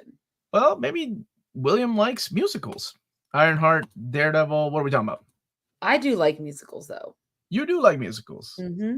So that's anyway. All right. So the next thing we're talking about. Let's see. Let's get to. Okay, they've talked about Brave New World. Anthony Mackie came on stage, talked about how heavy the shield is. They showed the same footage from San Diego Comic-Con. And then that was the footage that they showed? Yes, for Captain America. Then we had the Fantastic Four came out, or they didn't come out. They recorded a video in their kind of in their costumes around a dinner table. I got that. Snagged this bad boy out for something. You ready for this? I don't know what this is. Nope. Hello, D23. Obviously, Johnny's in his costume. So now it looks like kind of the old, like. I mean, it's set in the 60s, right? So yes, that looks right. Yeah. It looks like I don't know about the guy in the bear looking like he's in the 60s though with that hoodie. Well, that might just be his personal hoodie, and they might not really be filming it, but we'll see in the final thing. Yeah. So yeah, what are people saying about his dyed his hair? Sorry, I didn't realize his hair was dyed blonde for this. I mean, it makes sense. It should be. Okay. Yeah. Sure. But honestly, it looks fun. It looks different, and I think that's what they need right now. Yes, I agree. Pedro Pascal and Vanessa Kirby together. They are in that table. Yep. Are you asking real life? I don't know. I don't know. I don't think so. Like when Marvel did Misty or models incorporated in the comics and attempt to do genre stuff for a different demographic. Question is whether they're close enough to the space to even check it out. That is true. Mm-hmm. Red Hulk looked better in this trailer than he did in the San Diego Comic-Con trailer, I thought. I think so. Supposedly, Kevin Feige got some Galactus inspiration from Fortnite instead of the comics. As long as they stay away from the smoke cloud, gave me Jetsons vibe, and I kind of dig that. I was a fan of those when I was a kid of those cartoons about this is the house of the future. That's what it kind of gave me the vibes of, which I'm all about. All right, Panda. What else we got? All right. They also talked about Wakanda Forever, or the Wakanda TV series. It's gonna be kind of like about the history of the Wakandans. They had Ryan Coogler come out, introduce the cast of Ironheart. I don't have the trailer for this or pictures. I'm just going through some of these. And the premise, Riri is in Chicago. She's failing at MIT. She doesn't have her suit anymore. And then Anthony Ramos, who we've seen in Twisters recently, and of course, Transformers: Rise of the Beast. Oh, he's cast as the Hood. Yes, he's the Hood. Yes, and he's enlisting her to do illegal jobs. So according to James, according to Google, Vanessa Kirby has been in a relationship with Paul Rabiel, Rebel, since 2022. Thank you, James, for keeping us up. Eyes of Wakanda. All eyes on Wakanda. That's what it was called. All eyes on Wakanda. I called that. Is there another singing for this show? No, there is not. No. Nope. But let's get to Daredevil. So they had Daredevil Born Again come to the stage. Wait. Really quick. Apparently, the Wakanda show will have a past version of Iron Fist. And that makes sense if you've read a lot of the comics, especially modern comics with the history of Iron Fist and how long it's been around. I'd actually like to see that tie in together. Could be a good show. Could be. I mean, it's animated. I mean, I'm interested to see what kind of animation they end up doing. Reminds me. I know Omar loves the What If animation. I do not. Do not put words in my mouth. All right. Daredevil. How flipping cool was this leaked trailer? You watched it, right? I got it. You want me to put it on? Sure. Look, I mean, surely if YouTube hasn't pulled the freaking channels that has done it. It's technically like watching someone watching the trailer. Oh, yeah, because in the Thunderbolts trailer, somebody literally says, "What the fuck?" Like, really? That's amazing. So we have White Tiger's in it. And John Barenthal came out. He is reprising his role as the Punisher. Oh, And they've already filmed it. They're already going to start working on season 2 as well. And I believe that Vincent D'Onofrio said this is going to be even more violent than the one on Netflix. And I'm like, oh, okay. Maybe because they got away with Deadpool, so they're like, let's do it. Let's do it. Yeah, I mean, I love the fact that it's called Born Again. That's beautiful. It's one of, if not the best Daredevil story to a lot of people. You've read it, and I love the fact that, you know, it's got a lot of ties to his Catholic roots. Yeah, this right here was so good. I got excited over that. I wish they had actually revealed a trailer for the normal people to see. It's good to see Foggy and Karen again. Yes, and even though it's called Born Again, it's not based on the Born Again comic. That was actually season 3 of Daredevil on Netflix. This is more of a Charles Soule's run, because the Muse plays a part in this. The Muse is a character that was created during Charles Soule's run. Yeah, I heard. Oh, sorry. Go ahead. No, and it's good to see Bullseye back. I hope we get to see him in costume, because we did not move your head, dude. What are you doing? You're blocking the shot. Who's that guy? He's recording. Why didn't you download that guy's recording? Look at that, man. I can't know what that guy's recording. There was the Muse, and there's Kingpin having a sit down. It looks like Vanessa's back too. Well, remember, Arjun, that they did Echo, and Echo was actually pretty freaking violent. Compared to the other Disney Plus shows. No, that's what D'Onofrio said. That's why I'm just going off of what I started watching him talk about Netflix a couple of hours before this was announced for the first time. Oh, Maya, you haven't seen it? You're in for a real treat. That the corridor scene in the first season and the jail scene in season 3 are so good. Omar, you think What If did power scaling really well and had consistent logic regarding the Infinity Stones? What did you No, I do not. What does Omar think about you know that they didn't. As soon as they chopped off Thanos in half, I was like, somebody didn't do any research and all this, but I don't want to be that guy. I just did not like anything about that show. From the leaks, we get to see Bullseye. Oh, we do? Oh, dude, I didn't catch that. Probably because I was watching it on my phone, and it's a recording of somebody recording someone else recording this thing. Day 1, Daredevil season 2, Defender. The hand stuff was fire. Dude, season 2, I thought half of it was solid, and the other half was just okay. Hoping Elektra appears too. I actually really like the actress that as Elektra. I'd be happy to see her return. And I loved watching Matt be conflicted about killing people, but not minding giving people brain and spinal damage like he did with what's his name, Bullseye. Now, Thunderbolts. Is that what's next? Well, I don't think they actually talked about Thunderbolts They showed the trailer. They showed the trailer, but they didn't have anyone come out and talk. So I don't have the trailer though, because I told you it was on I can't download. I'm sorry about that, everybody. I try to give you all the best show as possible, and I try to keep you all informed of everything going on. So, I'm sorry. Do you have more excuses?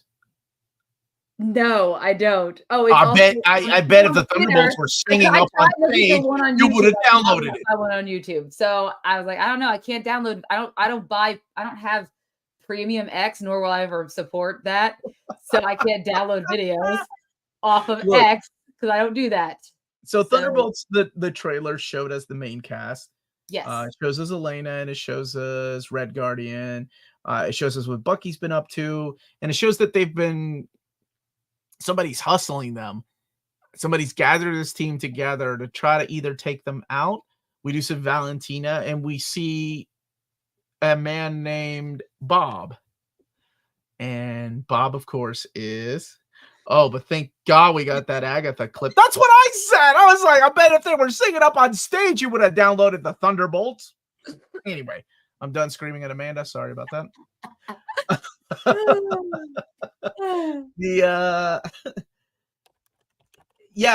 Bob, which of course, if you read the comics, I assume it's going to be the Sentry. and it's Yeah, not they did. even what I had no idea he was going to be in this movie, because the last I saw that Steven, what's his name, was going to play him, and he's Wait, not. we talked about that when the San Diego Comic-Con. We talked Yeah, but about we didn't know who that dude was playing. We assumed it was a San Oh Diego. no, you said it was Robert Reynolds. You did. Yeah. Was it Robert Reynolds? That's his name. Yeah. Okay. That's the Sentry's name. Yeah, it was. Yeah, Instead it of was Thunderbolts. Thank you for the super chat show. Omar live action Stitch that. I got that. I can show that if you want me to. You do? And you don't have the Thunderbolts. No, I mean I pull it up. I can pull it up a Amazing. lot easier. I could just pull up the YouTube video and we could share the screen and watch it. I'm done. I ain't arguing. I can't find Thunderbolts like on YouTube. Okay, I couldn't. It kept giving me. Look, you can download what on Video X. You need a link on how to download. James. Yeah. Well, no, I do have faves, but only on my phone. I don't have faves. Like I have. Hey, I can download. Let's videos. not talk about how downloading illegal things play out. No, it's not illegal. It's an app I pay for every month. Well, it's an illegal app. I'll stop that instead of never mind. Yes, so Thunderbolts. So Thunderbolts looks fun. I really like it. Outside of the Taskmaster costume, not a fan of. I wish they had gone with the original one. So I know what's her name is back playing Ghost, and she's going to be a part of the Thunderbolts. Mm-hmm. So we don't know who is playing Taskmaster yet. I thought it was the original girl. I thought the original girl died. At the she end. Did. Whoa! What if it's? Because wasn't she at San Diego Comic-Con? What if Taskmaster turns out to be Natasha Romanoff? No. How could they bring her back? That would be impossible. Dude, you would lose your crap. I would. No, because it says Antonia Dreykov. Isn't Dreykov's daughter? Wasn't that Taskmaster? Well, Taskmaster in the original movie was a woman. Yes. Dreykov's daughter. I've seen Did you not watch Black Widow? I watched it one time. But anyways, I thought she was on stage, so I assumed yes. I thought she was on stage at San Diego Comic-Con. Sure. That sounds about right. Oh, here we go. This is better. Let me look at this picture. Same actress from Black Widow movie is playing Taskmaster. Yes, damn it. There we go. Thank you. That's what I said. I looked at it, I was like, that's the same actor. Thank you so much for that. Olga. Thank you, Bruce. For that. You're assuming this is the same MCU. It could be a variant. I don't want to play that game, Josh. I'm going to play that game with Fantastic Four. She did She did escape death once. I'm sure she could do it again. The Taskmaster? Yeah. I keep confusing that with the British show. Okay. So what were you going to show me? The Lilo and Stitch thing? Oh, yeah. Oh, is it a musical? Is it people singing? I got rid of the link. Hold on. You got rid of the bling? Now, I'll tell you what. My kid will be... I have not told her this is happening, but she is going to be super excited because she is all about Lilo and Stitch right now. And we buy her backpack at Stitch. We have all the Stitch, like, stuffed animals, Stitch clothing, the whole 9 yards. Hold on. Let me open up this. Wait. All right. I'm going to share my screen so that Omar can also watch this. Thank you, Amanda. And full screen and go. There we go. Oh my God. La Crista! We're going to mute that or I'm going to get banned. That's right. It's over. Oop, I don't know what that was. I mean, it's cute. It looks cute. Why are we doing this? It's cute. I mean, Stitch is amazing. Got any of Chris Sanders' art? This honestly looks fire. Really? Okay. Well, I'm happy for people that love live action movies. I mean, it's a good first, better rendering than the original Sonic. I'll give you that. I don't see the point to these remakes. I know you don't. I don't go see them, and I'm not hating on anybody that does. So I think that Omar hates fun. That's not true at all. As a matter of fact, I love fun. 3 strikes on the stream alone. Wow. Wow. Yes. Hey, Josh, what's poppin'? Welcome to the party. I don't know how you've been listening to this. but apparently Omar's on 3 strikes, and I had never seen The Crow. So there we go. You're answering somebody saying, "Hey, yo, what's poppin'?" Okay. Omar, I'm with you, but what are you gonna do? I'm gonna let other people go see it, and if they find enjoyment in it, cool. It does not take away from my enjoyment of the original one. Omar hates Hawaii. I do not hate it. God, As a matter of fact, words on your mouth. You know what? I'm a big fan of Lilo's big sister. Okay, I just got on. Thank you, Josh. Especially when she's in the bikini on the surfboard. So I also enjoy. I'm very curious who's going to play live action version of her now. It's going to take somebody with some hips. I'm sorry, that came out the wrong way. It's going to take somebody with some talent. Oh my gosh. All right. Besides that, as far as live action, we will get to Mufasa, guys. Amadeus, have you seen One Piece? It's actually really good. Yes, you should, Amadeus. And I think they did a preview of the next season, but not a D23. Or you are a family man, a father. Thank you for that reminder. Anyways, so one of the things, because I'm on a diet don't mean I can't look at the menu. Are you gonna watch the new reboot of The Crow? Yes, Josh told me to go watch it. Lilo and Stitch live action was planned for Disney Plus. The executive watched some of the test footage and dailies decided to put it out in theaters. It looks that good. Moana 2 was supposed to be a series, and they were like, "Oh, we should put this out in theaters." Moana 2 is a thing? Yes. Oh, yeah. They also, I forgot about that one. Yeah, they also showed that, and The Rock came out. It was a whole thing. Another sequel. Big Town. But we also got, as far as sequels are concerned, we are getting this one, which Sydney Agudong. I'm gonna look up this young lady. All right, let's see. Well, while we do that, I love the fact that he added the age on there. Thank you for that, Jimmy. Okay, well, I'm very excited about this sequel, and that is what are you looking at? Friday sequel, which is going to be called Freakier Friday. Jamie Lee Curtis, Lindsay Lohan looks amazing. They're coming back. I think Jamie Lee Curtis looks amazing. She does, and apparently Anna's going to be a mom, so Lindsay Lohan's going to be. So this is going to be. So it's going to be a triple switch. It's going to be a triple switch. Yes, it'll be probably a triple switch, but it'll still be fun. I'm excited. I love the first one, and I hope we get maybe we'll get some new Lindsay Lohan music. I'm sorry, but her stuff was fire back in the day. I loved it. I was all about her music. Lindsay Lohan had music? Yes. You can't be a Disney star and not have music. That was like a thing back then. Dude, I didn't know. I think the first time I saw Lindsay Lohan was in Rodrigo. Mean Girls. That was the first time I ever saw her. She's 23 almost. Thank you. Not Freaky Saturday. No. Wait, are they calling it that? Freaky Past? It's freakier. It's freakier. Moana is the same name, is the name of some Italian porn actress or something. Oh my God. It's called Vaiana in Europe. Thank you so much for that. Meta is correct. You don't have to start sentences like that, Bruce. You don't he can start sentences. Moana 2 was planned for Disney Plus. Thank you for the super chat. Jamie Lee Curtis didn't help Borderlands. Nothing could help that. I don't think, yeah. One day I will see it. Is everybody Renaissance? Every time for the Renaissance, the Lindsay Assance, the Keanu already had his, the Josh Hartnett Assance. Okay, first of all, Josh Hartnett is still not happening. I don't see him trending on Threads or the Twitter. Are you on Threads? I think Near Mint Condition is. Oh yes, Jamie Lee MCU after Endgame is Bad Curtis, who starred it. She should not have said that. Borderlands. One Piece failed not casting Jamie Lee Curtis. Maybe she cost too much. I don't know.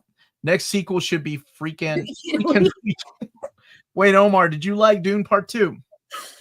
Yes. Yeah, no, Dune Part 1 and 2. James can probably give us our scores. And so this is a great question. James can give you the scores. Yes, he can. When's Terrence? Thank you. God bless you, Bloss. God bless. This man needs a renaissance. He's been waiting for that next time, Amanda, and you won't give him a shot. It's not me. People like you that don't have faith in Terrence Howard. That's not true. You know what's better than 2? 3 executives. I can actually see that conversation. That's awesome. I want Lindsay Lohan to show up on Abbott Elementary. Oh, that would be cute. Walter. We need the Parent Trap situation. What? Okay, Lisa Ann Walters. Did they remake The Parent Trap with Lindsay Lohan? Yes, they did. She played both twins in it. Oh, and so did what's her name? Dennis Quaid was in it. Pollyanna. Yeah, and then what's his name's wife who passed away? Oh my god, I can't remember her name, but Liam Neeson's wife. Natasha Richardson. She was in it. British actress, kind of. Dude, I had no idea there was a remake of The Parent Trap because when did that come out? I assume late 90s, early aughts. Late 90s, early 2000s. Yeah, I had no reason watching that thing. Like, okay, cool. Probably a dumb question, but did you see Deadpool 3 and thoughts on Channing Tatum? He's not having a renaissance, and Deadpool 3 was awesome. We actually reviewed it a couple of weeks ago. Terrence Howard's too busy trying to redo physics. Is he trying to redo physics? Hey, Omar, do you like the Dune 1984? I do. I grew up with that Dune. Wow, we really liked it. Amanda and Omar give it a 10 out of 10. He was asking me. No, I'm trying to figure out what's going on with my StreamYard because you're all like garbled and I can't access anything, but I look fine. I don't know about fine. Okay, I mean, like, does it look clear? Well, now you're whoa, that was perfect timing. Oh no, did this just become the Omar show? I don't know what to do. Let's buy some time. It's not like I don't do lives every day. Make Omar watch The Parent Trap. I'm about to make a name for myself. Oh, Gambit. I thought Gambit was awesome. Do I want a whole movie with that Gambit by Channing Tatum? Absolutely not. She jinxed herself. She did. The Lindsay Lohan Parent Trap is the only version I've seen. Yeah, us old folks saw the original one. Amanda has been taken out. All right, I'm going to spend some time. I'm going to talk about this masterpiece right here, the artist edition of Batman Year One. Holy crap. Oh, there she is. Okay, now it's time to stop. I'm telling you, StreamYard is acting all funky. That's the second time it kicked me out. Rest in peace, Amanda. Yeah. I love that they just took you out. Amanda has been taken. She jinxed herself, man. She brought it on herself. She was talking ill about whose Renaissance does that say? It doesn't matter. I wasn't talking about anyone's Renaissance. I was just talking. Why are we talking about Terrence Howard's Renaissance? You're like, you didn't understand The Parent Trap. I was trying to explain it to you. I understand The Parent Trap. I understand what remakes are. I get it. I did. I had this the whole time next to me. Yeah, beautiful book, man. Beautiful book. He was waiting for me to get kicked off the show. Well, what happened was I did a video on it a couple of days ago, and I was like, oh, I wanted to read the intro. So before I jumped on, I read the intro. It's a beautiful intro. StreamYard, she shouldn't talk bad about House of the Dragon Season 2. Too bad, I already did. Amanda Renaissance. Oh, you missed that one. That was in 2021, man. That's when she peaked. That's when. Really? When I was pregnant? No, I don't think so. No, those 3 months you weren't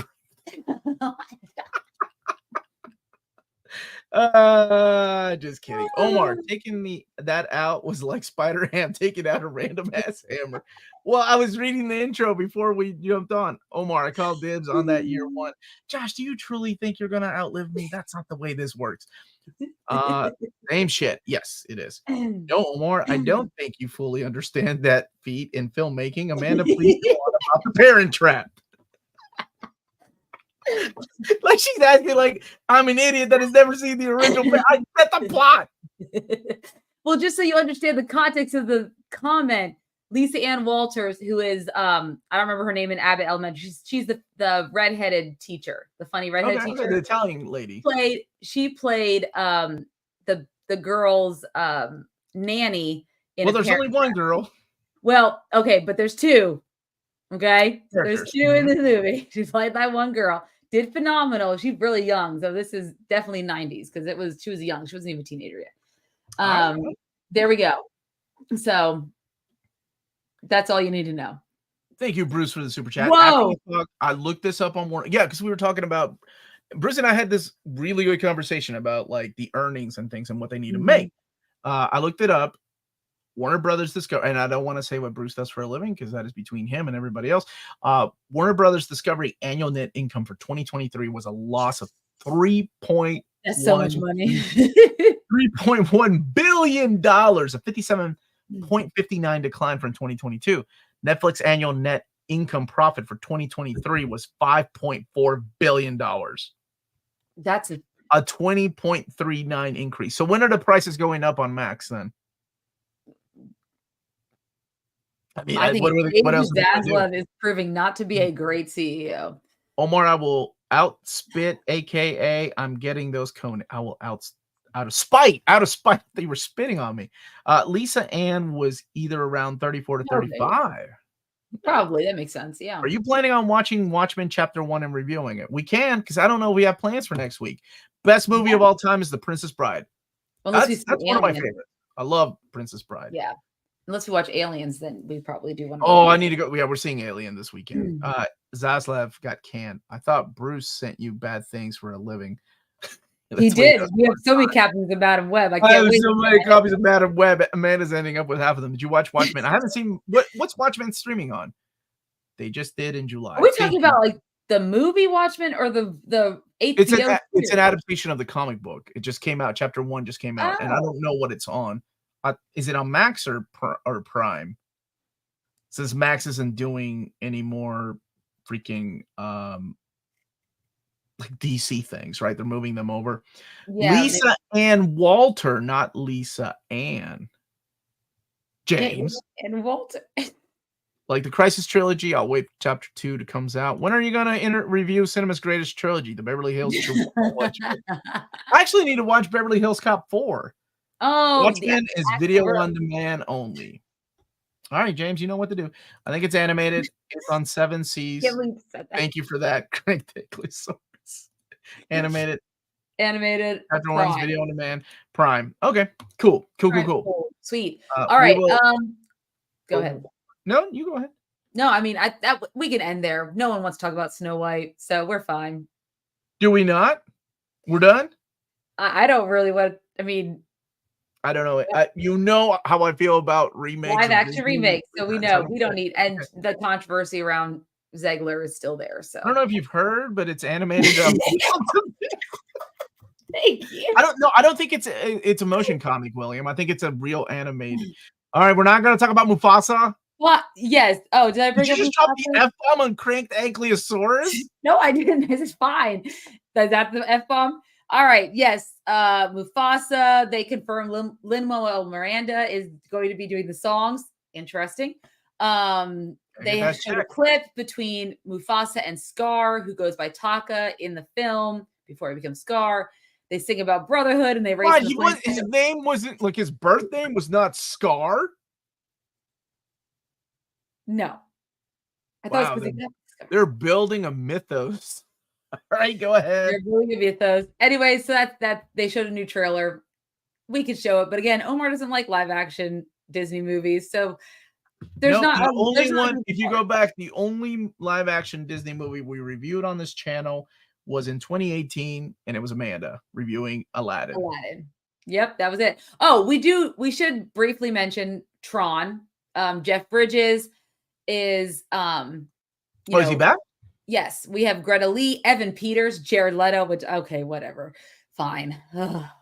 Evan Peters, whatever, fine. No, I love Evan Peters. Jared Leto, I don't know. Totally. Ralph Boner, hilarious. They're all in the new Tron, and then at the end they showed that 9 Inch Nails Trent Reznor is going to be doing the music, doing the score. Oh, that's pretty rocking. That's pretty cool. I like Trent Reznor. Like I like his stuff. So yes, it's gonna be cool. I'm excited. We haven't seen it. Did you like the second Tron? Oh, yes, no, wait. You're a child. I forgot. Did you watch the original Tron or like? No, I watched the second one. So you've never seen the original? But not Garrett Hedlund. Garrett Hedlund. I thought it was Charlie Huffman. Was it Charlie Hunnam? They look the same. I can't tell them apart. Not all white guys look the same, Amanda. You freaking racist. I know. Wait, so you've never seen the original Tron, and have you ever seen the original Blade Runner? Yes, I did. Which cut? I thought I watched it with you, but I guess I watched it by myself.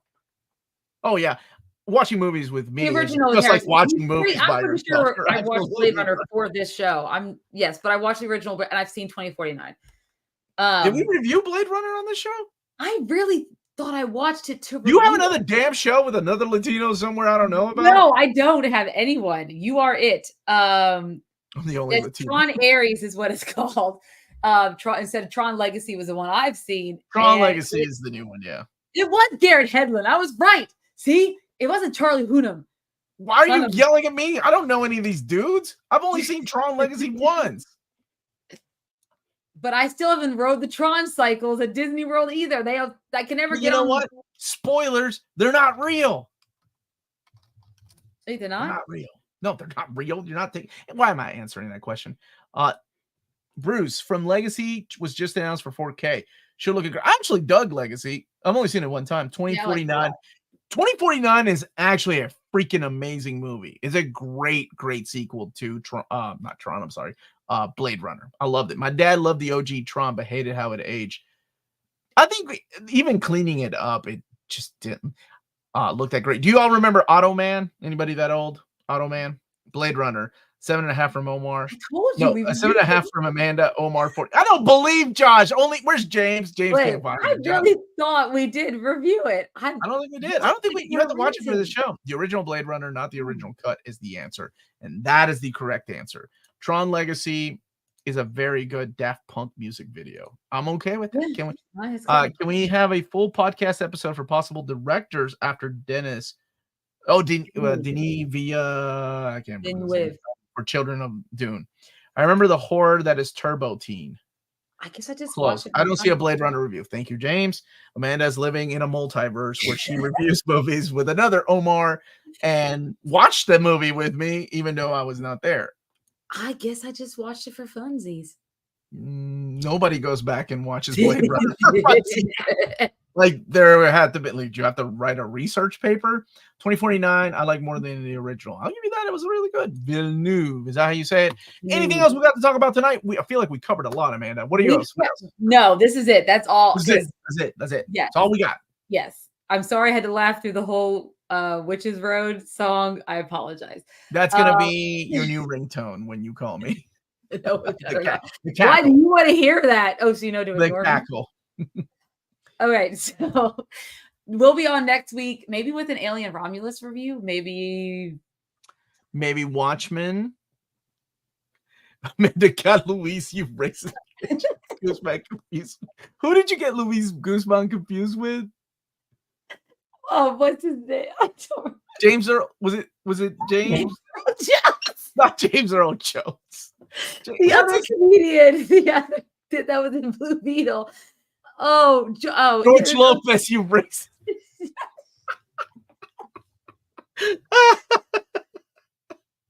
Oh man. All right. Friendly Neighborhood. We did discuss Friendly Neighbor. Looks solid. I like the look of it. What did you think, Amanda? Well, it looked good. I like the animation. I'm for it. It's good. Okay. There you go. All right. So we'll be back next week.